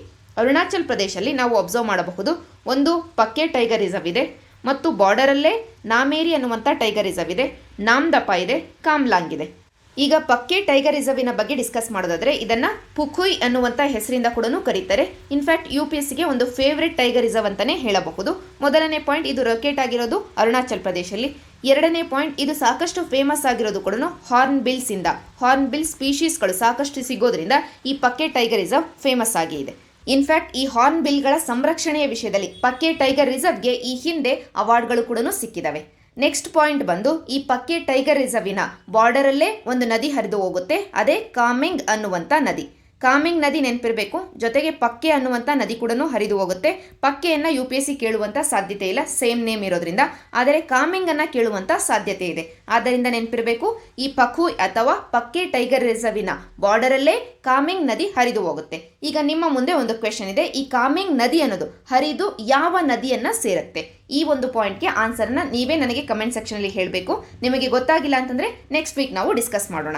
ಸೊ ಒಟ್ಟಾರೆಯಾಗಿ ಈ ಆರ್ಟಿಕಲ್ನ ಹಿನ್ನೆಲೆಯಲ್ಲಿ ಒಂದು ನ್ಯಾಷನಲ್ ಟೈಗರ್ ಕನ್ಸರ್ವೇಷನ್ ಅಥಾರಿಟಿಯ ಬಗ್ಗೆ ಬೇಸಿಕ್ ಪಾಯಿಂಟ್ಸ್, ಇನ್ನೊಂದು ಪಕ್ಕೆ ಟೈಗರ್ ರಿಸರ್ವಿನ ಬಗ್ಗೆ ಬೇಸಿಕ್ ಪಾಯಿಂಟ್ಸ್. ಎಲ್ಲಿ ಲೊಕೇಟ್ ಆಗಿದೆ ಈ ಟೈಗರ್ ರಿಸರ್ವ್, ಇಲ್ಲಿರುವಂಥ ರಿವರ್ ಯಾವುದು, ಯಾವ ಸ್ಪೀಶಿಗೆ ಈ ಟೈಗರ್ ರಿಸರ್ವ್ ಸಾಕಷ್ಟು ಫೇಮಸ್ ಆಗಿದೆ, ಇಷ್ಟು ನಿಮಗೆ ನೆನಪಿದ್ರೆ ಸಾಕಾಗುತ್ತೆ ಈ ಒಂದು ಆರ್ಟಿಕಲ್ನ ಹಿನ್ನೆಲೆಯಲ್ಲಿ. ನಂತರ ನಾವು ಸೈನ್ಸ್ ಆ್ಯಂಡ್ ಟೆಕ್ನಾಲಜಿ ಮತ್ತು ಸೆಕ್ಯೂರಿಟಿ ಇಶ್ಯೂಗಳಿಗೆ ಶಿಫ್ಟ್ ಆಗೋದಾದರೆ, ಈ ವಾರ ಇಂಡಿಯಾ ತನ್ನ ಕಡೆಯಿಂದ ರಾಮ್ಜೆಟ್ಟಿನ ಒಂದು ವೆರೈಟಿ ಆಗಿರುವಂಥ solid field ducted ರಾಮ್ಜೆಟ್ SFDR ಸಿಸ್ಟಮನ್ನು test ಮಾಡಿದೆ ಅಂತ ಈ ಆರ್ಟಿಕಲಲ್ಲಿ ಹೇಳ್ತಾ ಇದ್ದಾರೆ. ಇಂಡಿಯಾ ಅಂತಂದರೆ ಸ್ಪೆಸಿಫಿಕ್ ಆಗಿ DRDO, defence research and development organisation. ಈಗ ಈ ಆರ್ಟಿಕಲ್ನ ಹಿನ್ನೆಲೆಯಲ್ಲಿ ರಾಮ್ಜೆಟ್ಟಿನ ಬಗ್ಗೆ ಒಂದಷ್ಟು ಬೇಸಿಕ್ ಅಂಡರ್ಸ್ಟ್ಯಾಂಡಿಂಗ್ ನಮಗೀಗ ಬೇಕಾಗಿದೆ. ರಾಮ್ಜೆಟ್ಟನ್ನು ನೋಡೋದಕ್ಕಿಂತ ಮುಂಚೆ ನಾರ್ಮಲ್ ಎಂಜಿನನ್ನು ತಗೊಳ್ಳೋಣ. ನಾರ್ಮಲ್ ಎಂಜಿನನ್ನು ನಾವು ಮಿಸೈಲ್ಗಳಲ್ಲಿ ಬಳಕೆ ಮಾಡಿದ್ದೆ ಆದರೆ, ಆಕಾಶದಲ್ಲಿ ಹಾರ್ತಾ ಇರಬೇಕಾದ್ರೆ ಈ ಎಂಜಿನ್ಗಳಿಗೆ ಏನೇನು ಬೇಕು? ಒಂದು ಇಂಧನ ಬೇಕು, ಫ್ಯೂಯಲ್ ಬೇಕು. ಆ ಇಂಧನವನ್ನು ಸುಡಲಿಕ್ಕೆ ಆಕ್ಸಿಜನ್ ಬೇಕು. ಆ ಎಂಜಿನ್ಗಳು ಏನು ಮಾಡ್ತವೆ ಅಂತಂದರೆ ಫ್ಯೂಯಲ್ ಇಂಧನವನ್ನು ತೆಗೆದುಕೊಂಡು ಹೋಗ್ತವೆ, ಆಕ್ಸಿಜನನ್ನು ತೆಗೆದುಕೊಂಡು ಹೋಗ್ತವೆ. ಇದರಿಂದ ಈ ಎಂಜಿನ್ಗಳ ತೂಕ ಏನಿದೆ, ಈ ತೂಕ ಜಾಸ್ತಿ ಆಗುತ್ತೆ. ತೂಕ ಮಾತ್ರನೇ ಅಲ್ಲ, ಕಾಸ್ಟ್ ಕೂಡ ಜಾಸ್ತಿ ಆಗುತ್ತೆ. ಒಂದು ಕಡೆ ತೂಕ ಜಾಸ್ತಿ ಆಗಿದೆ, ಇನ್ನೊಂದು ಕಡೆ ಕಾಸ್ಟ್ ಜಾಸ್ತಿ ಆಗಿದೆ. ಅದಕ್ಕೆ ಕಾರಣ ಏನು? ಇಂಧನ ಅಷ್ಟೇ ಅಲ್ಲ, ಅವುಗಳು ಕ್ಯಾರಿ ಮಾಡ್ತಾ ಇರುವಂಥ ಆಕ್ಸಿಜನ್. ಈ ಆಕ್ಸಿಜನನ್ನು ಕಟ್ ಮಾಡಿದ್ದೆ ಆದರೆ ಕಾಸ್ಟನ್ನು ಕಡಿಮೆ ಮಾಡಬಹುದು, ವೆಯ್ಟನ್ನು ಕಡಿಮೆ ಮಾಡಬಹುದು. ಆದರೆ ಇಂಧನವನ್ನು ಸುಡಲಿಕ್ಕೆ ಆಕ್ಸಿಜನ್ ಬೇಕೇ ಬೇಕು. ಆ ಒಂದು ಹಿನ್ನೆಲೆಯಲ್ಲೇ ವಾತಾವರಣದಲ್ಲಿ ಇರುವಂಥ ಆಕ್ಸಿಜನ್ನ ಬಳಕೆ ಮಾಡಿಕೊಳ್ಳಿಕ್ಕೆ ಅಂತ ಹೊಸ ಐಡಿಯಾವನ್ನು ತರಲಾಯಿತು. ಅದೇ ರಾಮ್ಜೆಟ್ ಅನ್ನುವಂಥ ಜೆಟ್ ಎಂಜಿನ್. ಈ ರಾಮ್ಜೆಟ್ ಏನು ಮಾಡುತ್ತೆ ಅಂತಂದರೆ, ವಾತಾವರಣದಲ್ಲೇ ಇರುವಂಥ ಗಾಳಿಯನ್ನು ಬಳಕೆ ಮಾಡಿಕೊಂಡು ಆ ಗಾಳಿಯಲ್ಲಿರುವಂಥ ಆಕ್ಸಿಜನನ್ನು ಬಳಕೆ ಮಾಡಿಕೊಂಡು ಇಂಧನವನ್ನು ಸುಡುತ್ತೆ. ಅಂದರೆ ಈ ರಾಮ್ಜೆಟ್ಟು ತನ್ನ ಜೊತೆಗೆ ಆಕ್ಸಿಜನನ್ನು ಕೊಂಡೊಯ್ಯೋದಿಲ್ಲ. ಆದ್ದರಿಂದ ವೆಯ್ಟ್ ಕೂಡ ಕಡಿಮೆ ಇರುತ್ತೆ, ಕಾಸ್ಟ್ ಕೂಡ ಕಡಿಮೆ ಆಗುತ್ತೆ. ರಾಮ್ಜೆಟ್ಟಿನ ಸ್ಪೆಷಾಲಿಟಿ ಏನು? ಏರ್ ಬ್ರೀದಿಂಗ್ ಸಿಸ್ಟಮ್ ಅಂತ ನಾವು ಕರಿತೀವಿ.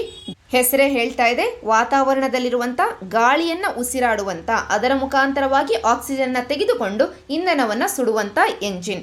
ಬೇರೆ ಎಂಜಿನ್ಗಳ ಹಾಗೆ ರಾಮ್ಜೆಟ್ಗಳು ಆಕ್ಸಿಜನನ್ನು ತಮ್ಮ ಜೊತೆಗೆ ಹೊತ್ತೊಯ್ಯೋದಿಲ್ಲ, ಆಕ್ಸಿಜನನ್ನು ವಾತಾವರಣದಿಂದನೇ ತೆಗೆದುಕೊಳ್ತವೆ. ಆದ್ದರಿಂದ ರಾಮ್ಜೆಟ್ಗಳನ್ನು ಏರ್ ಬ್ರೀದಿಂಗ್ ಸಿಸ್ಟಮ್ಗಳು ಅಂತ ಕರೀತಾರೆ. ಈಗ ನಮಗೆ ಈ ರಾಮ್ಜೆಟ್ಗಳ ವಿಶೇಷತೆ ಏನು ಅಂತ ಗೊತ್ತಾಯಿತು. ಈ ರಾಮ್ಜೆಟ್ಗಳಲ್ಲೂ ಒಂದು ತೊಂದರೆ ಇದೆ. ಅದೇನು ಅಂತಂದರೆ, ಮಿಸೈಲ್ಗಳು ತುಂಬ ಜಾಸ್ತಿ ಸ್ಪೀಡಲ್ಲಿ ಅಂತಂದರೆ ಹೈಪರ್ಸಾನಿಕ್ ಸ್ಪೀಡಲ್ಲಿ ಹೋಗ್ತಾ ಇರಬೇಕಾದ್ರೆ ಈ ರಾಮ್ಜೆಟ್ಗಳು ಸಹಾಯಕ್ಕೆ ಬರೋದಿಲ್ಲ, ತಮ್ಮ ಪರ್ಫಾರ್ಮೆನ್ಸನ್ನು ಕಡಿಮೆ ಮಾಡ್ಕೊಳ್ತವೆ.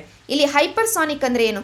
ಸಾನಿಕ್ ಅಂತಂದರೆ ಸೌಂಡ್ ವೇವಿನ ಸ್ಪೀಡ್ ಏನಿದೆಯಲ್ಲ, ಆ ಸ್ಪೀಡಿಗಿಂತ 5ರಿಂದ 6 ಪಟ್ಟಿಗಿಂತ ಜಾಸ್ತಿ ಸ್ಪೀಡಲ್ಲಿ ಹೋಗಿದೆ ಆದರೆ ಹೈಪರ್ಸಾನಿಕ್ ಅಂತ ಕರಿತೀವಿ.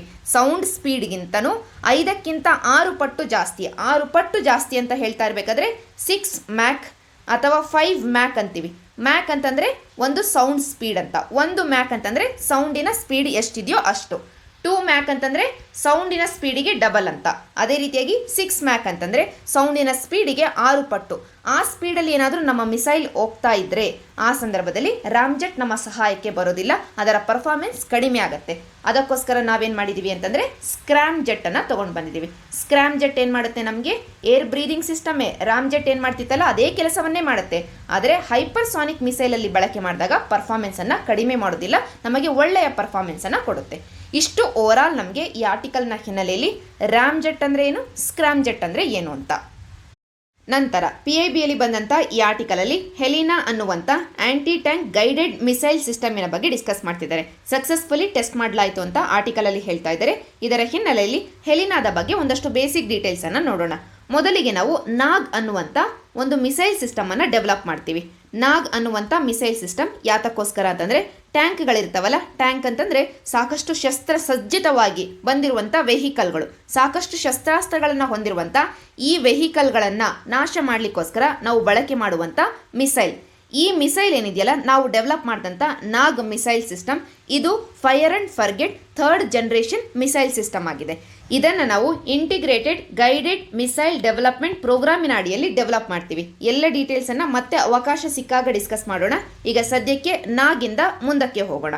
ನಾಗನ್ನು ನಾವೇನು ಡೆವಲಪ್ ಮಾಡ್ತೀವಿ ಅದನ್ನೇ ಸ್ವಲ್ಪ ಮುಂದುವರಿಸಿ ಹೆಲಿಕಾಪ್ಟರ್ ನಾಗ್ ಅಂತ ಮಾಡ್ತೀವಿ. ಅಂತಂದರೆ ಹೆಲಿಕಾಪ್ಟರ್ ಮುಖಾಂತರವಾಗಿ ಲಾಂಚ್ ಮಾಡಬಹುದಾದಂಥ ಮಿಸೈಲ್ ಹೆಲಿಕಾಪ್ಟರ್ ನಾಗ್ ಅಂತ, ಅದೇ ಹೆಲಿನಾ ಆಗಿದೆ. ಸೊ ಹೆಲಿನಾದ ಬಗ್ಗೆ ಹೇಳೋದಾದ್ರೆ ಇದು ಕೂಡ fire and forget 3rd generation missile ಆಗಿದೆ. ಯಾಕೆ ಅಂತಂದ್ರೆ ಇದನ್ನ ನಾವು ತಯಾರು ಮಾಡಿರೋದು ನಾಗಿಂದ, ಅದಕ್ಕೋಸ್ಕರ ಇದನ್ನ ಕೂಡ ಡೆವಲಪ್ ಮಾಡಿರೋದು DRDOನೇ ಆಗಿದೆ. ಇದು ಕೂಡ all weather day and night ಕೆಪಬಿಲಿಟಿಯನ್ನ ಹೊಂದಿದೆ. ಅಂದ್ರೆ ಎಲ್ಲಾ ರೀತಿಯ ವಾಯುಗುಣದಲ್ಲಿ, ಎಲ್ಲಾ ರೀತಿಯ ವಾತಾವರಣದಲ್ಲಿ ಡೇ ಅಂಡ್ ನೈಟ್ ಕೆಲಸವನ್ನ ಮಾಡುವಂತ ಯಾವ ಸಂದರ್ಭದಲ್ಲಿ ಆದರೂ ಈ ಮಿಸೈಲ್ ಅನ್ನು ನಾವು ಲಾಂಚ್ ಮಾಡಬಹುದು, ಯಾವ ಟ್ಯಾಂಕ್ ಅನ್ನಾದರೂ ನಾಶ ಮಾಡಲಿಕ್ಕೆ ಲಾಂಚ್ ಮಾಡಬಹುದು ಅಂತ ಕೇಪಬಿಲಿಟಿಯನ್ನ ಹೆಲಿನಾ ಹೊಂದಿದೆ. ಇಷ್ಟು ನಮಗೆ ಓವರಾಲ್ ಈ ಆರ್ಟಿಕಲ್ನ ಹಿನ್ನೆಲೆಯಲ್ಲಿ ಬೇಕಾಗಿದ್ದಂಥ ಡಿಸ್ಕಷನ್. ನಂತರ ಈ ಆರ್ಟಿಕಲ್ ಅಲ್ಲಿ ಟೂರ್ ಆನ್ ಡ್ಯೂಟಿ ಅಂತ ಒಂದು ಹೊಸ ಸ್ಕೀಮಿನ ಬಗ್ಗೆ ಡಿಸ್ಕಸ್ ಮಾಡ್ತಿದ್ದಾರೆ. ಈ ಸ್ಕೀಮಿನ ಅವಶ್ಯಕತೆ ಏನು ಅಂತ ಮೊದಲಿಗೆ ಅರ್ಥ ಮಾಡ್ಕೊಳ್ಳೋಣ, ನಂತರ ಸ್ಕೀಮಿಗೆ ಬರೋಣ. ಈ ಒಂದು ಚಿತ್ರದಲ್ಲಿ ನೀವು ಅಬ್ಸರ್ವ್ ಮಾಡಬಹುದು 2022ನ ಬಡ್ಜೆಟಲ್ಲಿ 13% ನಾವು ಬಡ್ಜೆಟನ್ನು ಯಾರಿಗೆ ಕೊಟ್ಟಿದ್ದೀವಿ ಅಂತಂದರೆ ಡಿಫೆನ್ಸ್ ಮಿನಿಸ್ಟ್ರಿಗೆ ಕೊಟ್ಟಿದ್ದೀವಿ. ಅಂದರೆ ನಮ್ಮ ಬಡ್ಜೆಟಲ್ಲಿ 13% ಡಿಫೆನ್ಸ್ ಮಿನಿಸ್ಟ್ರಿಗೆ ಹೋಗ್ತಾ ಇದೆ. ಅದಕ್ಕಿಂತನೂ ಇಂಪಾರ್ಟೆಂಟ್ ಏನು ಅಂತಂದರೆ ಇಲ್ಲಿ ಈ ಡಿಫೆನ್ಸ್ ಮಿನಿಸ್ಟ್ರಿಗೆ ಕೊಟ್ಟಿರುವಂಥ ಈ ಬಡ್ಜೆಟಲ್ಲಿ ಎಷ್ಟು ಎಕ್ಸ್ಪೆಂಡಿಚರ್, ಕ್ಯಾಪಿಟಲ್ ಎಕ್ಸ್ಪೆಂಡಿಚರ್ ಆಗಿದೆ, ಎಷ್ಟು ರೆವೆನ್ಯೂ ಎಕ್ಸ್ಪೆಂಡಿಚರ್ ಆಗಿದೆ ಅಂತ ನೀವು ಅಬ್ಸರ್ವ್ ಮಾಡಬೇಕಾಗಿದೆ. ಕ್ಯಾಪಿಟಲ್ ಎಕ್ಸ್ಪೆಂಡಿಚರ್ ಆಗಿದ್ದೆ ಆದರೆ ನಮಗೆ ಶಸ್ತ್ರಾಸ್ತ್ರಗಳು ಬರ್ತವೆ, ಫೈಟರ್ ಜೆಟ್ಗಳು ಬರ್ತವೆ, ಟ್ಯಾಂಕ್ಗಳು ಬರ್ತವೆ, ಮಿಸೈಲ್ಗಳು ಬರ್ತವೆ. ಅದೇ ಕ್ಯಾಪಿಟಲ್ ಎಕ್ಸ್ಪೆಂಡಿಚರ್ ಅನ್ನು ಬಿಟ್ಟು ರೆವೆನ್ಯೂ ಎಕ್ಸ್ಪೆಂಡಿಚರ್ ಅನ್ನು ಮಾಡಿದ್ದೆ ಆದರೆ ಬರೀ ಸ್ಯಾಲ್ರಿ, ಪೆನ್ಷನ್ ಈ ರೀತಿಯಾದಂಥ ಎಕ್ಸ್ಪೆಂಡಿಚರ್ ಈ ರೆವೆನ್ಯೂ ಎಕ್ಸ್ಪೆಂಡಿಚರ್ ಹೊಂದಿರುತ್ತೆ. ಇದರಿಂದ ನಮ್ಮ ಸೆಕ್ಯೂರಿಟಿಗೆ ಯಾವುದೇ ಅಸ್ತ್ರಗಳು ಸಿಗೋದಿಲ್ಲ. ಹಾಗಂತ ಇದು ಇಂಪಾರ್ಟೆಂಟ್ ಅಲ್ಲ ಅಂತಲ್ಲ, ನಾವು ಸ್ಯಾಲ್ರಿ, ಪೆನ್ಷನ್ ಇದೆಲ್ಲವನ್ನ ಕೊಡಲೇಬೇಕಾಗತ್ತೆ, ರಿಪೇರಿ ಮೇಂಟೆನೆನ್ಸ್ ಅನ್ನ ಮಾಡಲೇಬೇಕಾಗತ್ತೆ. ಶಸ್ತ್ರಾಸ್ತ್ರಗಳಲ್ಲಿ ರೆವೆನ್ಯೂ ಎಕ್ಸ್ಪೆಂಡಿಚರ್ ಇಂಪಾರ್ಟೆಂಟ್. ಆದರೆ ಎಷ್ಟರ ಮಟ್ಟಿಗೆ ನಾವು ರೆವೆನ್ಯೂ ಎಕ್ಸ್ಪೆಂಡಿಚರ್ ಅನ್ನ ಮಾಡ್ತಾ ಇದ್ದೀವಿ, ಇದರಿಂದಾಗಿ ಕ್ಯಾಪಿಟಲ್ ಎಕ್ಸ್ಪೆಂಡಿಚರ್ ಅಲ್ಲಿ ಎಷ್ಟು ಕಡಿಮೆ ಆಗ್ತಾ ಇದೆ, ಈ ಅನಾಲಿಸಿಸ್ ನಮಗೆ ಇಂಪಾರ್ಟೆಂಟ್. ಇಲ್ಲಿ ನೀವು ಅಬ್ಸರ್ವ್ ಮಾಡ್ತಾ ಇದ್ದೀರಾ ಕ್ಯಾಪಿಟಲ್ ಎಕ್ಸ್ಪೆಂಡಿಚರ್ ರೆವೆನ್ಯೂ ಎಕ್ಸ್ಪೆಂಡಿಚರ್ಗಿಂತ ಕಡಿಮೆ ಇದೆ ಅಂತ. ಅದರಲ್ಲೂ ಪೆನ್ಷನ್ ಅನ್ನು ನೀವು ಅಬ್ಸರ್ವ್ ಮಾಡಿ, ಎಷ್ಟರ ಮಟ್ಟಿಗೆ ಪೆನ್ಷನ್ ಮತ್ತು ಸ್ಯಾಲ್ರಿಗೋಸ್ಕರ ಡಿಫೆನ್ಸ್ ಮಿನಿಸ್ಟ್ರಿ ಖರ್ಚನ್ನ ಮಾಡ್ತಾ ಇದೆ ಅಂತ. ಅಂದ್ರೆ ಇಲ್ಲಿ ನಾವೀಗ ಸ್ಯಾಲ್ರಿ ಮತ್ತು ಪೆನ್ಷನ್ನ ವಿಷಯದಲ್ಲಿ ಕಡಿಮೆ ಮಾಡುವಂತ, ಎಕ್ಸ್ಪೆಂಡಿಚರ್ ಅನ್ನ ಕಡಿಮೆ ಮಾಡುವಂತ ಅವಶ್ಯಕತೆ ಕಂಡು ಬರ್ತಾ ಇದೆ.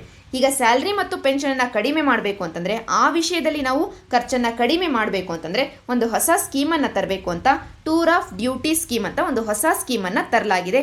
ಈ ಸ್ಕೀಮಲ್ಲಿ ಏನು ಅಂತಂದರೆ, ಯಂಗ್ಸ್ಟರ್ಸ್ ಯಾರು ಆರ್ಮಿಯಲ್ಲಿ ಕೆಲಸವನ್ನು ಮಾಡಬೇಕು, ಮಿಲಿಟರಿಯಲ್ಲಿ ಕೆಲಸವನ್ನು ಮಾಡಬೇಕು ಅಂತ ಆಶಿಸ್ತಿರ್ತಾರೋ ಅವರು 3 to 5 years ಕೆಲಸವನ್ನು ಮಾಡಬಹುದು ಮಿಲಿಟರಿಯಲ್ಲಿ. ಅವರು ವಾಲಂಟರಿಲಿ ಬಂದು ನಮ್ಮ ಮಿಲಿಟರಿಯ ಜೊತೆಗೆ ಎಂಗೇಜ್ ಆಗಿ ತಮ್ಮ ಸೇವೆಯನ್ನು ಸಲ್ಲಿಸೋದು. ಅವರನ್ನು ಅಗ್ನಿವೀರ್ಸ್ ಅನ್ನುವಂಥ ಹೆಸರಿನಿಂದ ಕರೆಯಲಾಗುತ್ತೆ. ಅವರು ಪರ್ಮನೆಂಟ್ ಸೋಲ್ಜರ್ಸ್ ಆಗಿರೋದಿಲ್ಲ, ಟೆಂಪರರಿಲಿ 3 to 5 years ಮಾತ್ರನೇ ಸೇವೆಯನ್ನು ಸಲ್ಲಿಸಿರ್ತಾರೆ. ಇದರಿಂದಾಗಿ ಸ್ಯಾಲ್ರಿ, ಪೆನ್ಷನ್ ಎಲ್ಲ ಖರ್ಚನ್ನು ಕಡಿಮೆ ಮಾಡಬಹುದು ಅನ್ನುವಂಥ ಒಂದು ಉದ್ದೇಶ. ಸೊ ಒಟ್ಟಾರೆಯಾಗಿ ಟೂರ್ ಆಫ್ ದಿ ಡ್ಯೂಟಿ ಸ್ಕೀಮಿನ ಉದ್ದೇಶ ಏನು? ಡಿಫೆನ್ಸ್ ಎಕ್ಸ್ಪೆಂಡಿಚರಲ್ಲಿ ಸ್ಯಾಲ್ರಿ, ಪೆನ್ಷನ್ ಮತ್ತಿತರ ರೆವೆನ್ಯೂ ಎಕ್ಸ್ಪೆಂಡಿಚರ್ನ ಕಡಿಮೆ ಮಾಡಬೇಕು. ಅದಕ್ಕೋಸ್ಕರ ಪರ್ಮನೆಂಟ್ ಸೋಲ್ಜರ್ಸ್ ಅನ್ನು ತೆಗೆದುಕೊಳ್ಳುವುದರ ಬದಲಾಗಿ ಯಂಗ್ಸ್ಟರ್ಸ್ ಅನ್ನ ಅವರೇ ಸ್ವಯಂ ಪ್ರೇರಿತರಾಗಿ ಬಂದು ಮಿಲಿಟರಿಗೆ ಜಾಯ್ನ್ ಆಗಿ 3 to 5 years ತಮ್ಮ ಸೇವೆಯನ್ನು ಸಲ್ಲಿಸುವ ಹಾಗೆ ಮಾಡಬೇಕು. ಅದಕ್ಕೋಸ್ಕರನೇ ಈ ಸ್ಕೀಮ್ ಅನ್ನ ತಂದಿರೋದು. ಸೊ ಒಟ್ಟಾರೆಯಾಗಿ ಟೂರ್ ಆಫ್ ಡ್ಯೂಟಿ ಸ್ಕೀಮ್ ಅಂದ್ರೆ ಏನು ಅಂತ ನಿಮಗೆ ಅರ್ಥ ಆಗಿದ್ರೆ ಸಾಕು, ಮತ್ತು ಅದರ ಉದ್ದೇಶ ಏನು ಅಂತ ಅರ್ಥ ಆಗಿದ್ರೆ ಸಾಕು. ಈ ಸ್ಕೀಮ್ ಅಲ್ಲಿ ಸೇವೆಯನ್ನು ಸಲ್ಲಿಸುವಂತ ಯಂಗ್ಸ್ಟರ್ಸ್ಗೆ ಅಗ್ನಿವೀರ್ಸ್ ಅಂತ ನಾವು ಕರಿತೀವಿ, ಮತ್ತು ಈ ಸ್ಕೀಮ್ಗೆ ಇನ್ನೊಂದು ಹೆಸರು ಕೂಡ ಇದೆ, ಅಗ್ನಿಪಥ್ ಎಂಟ್ರಿ ಸ್ಕೀಮ್ ಅಂತ. ಇಷ್ಟು ಓವರಾಲ್ ಈ ಆರ್ಟಿಕಲ್ನ ಹಿನ್ನೆಲೆಯಲ್ಲಿ ಮತ್ತು ಇವತ್ತಿನ ಈ ಸಂಚಿಕೆ. Thank you for watching.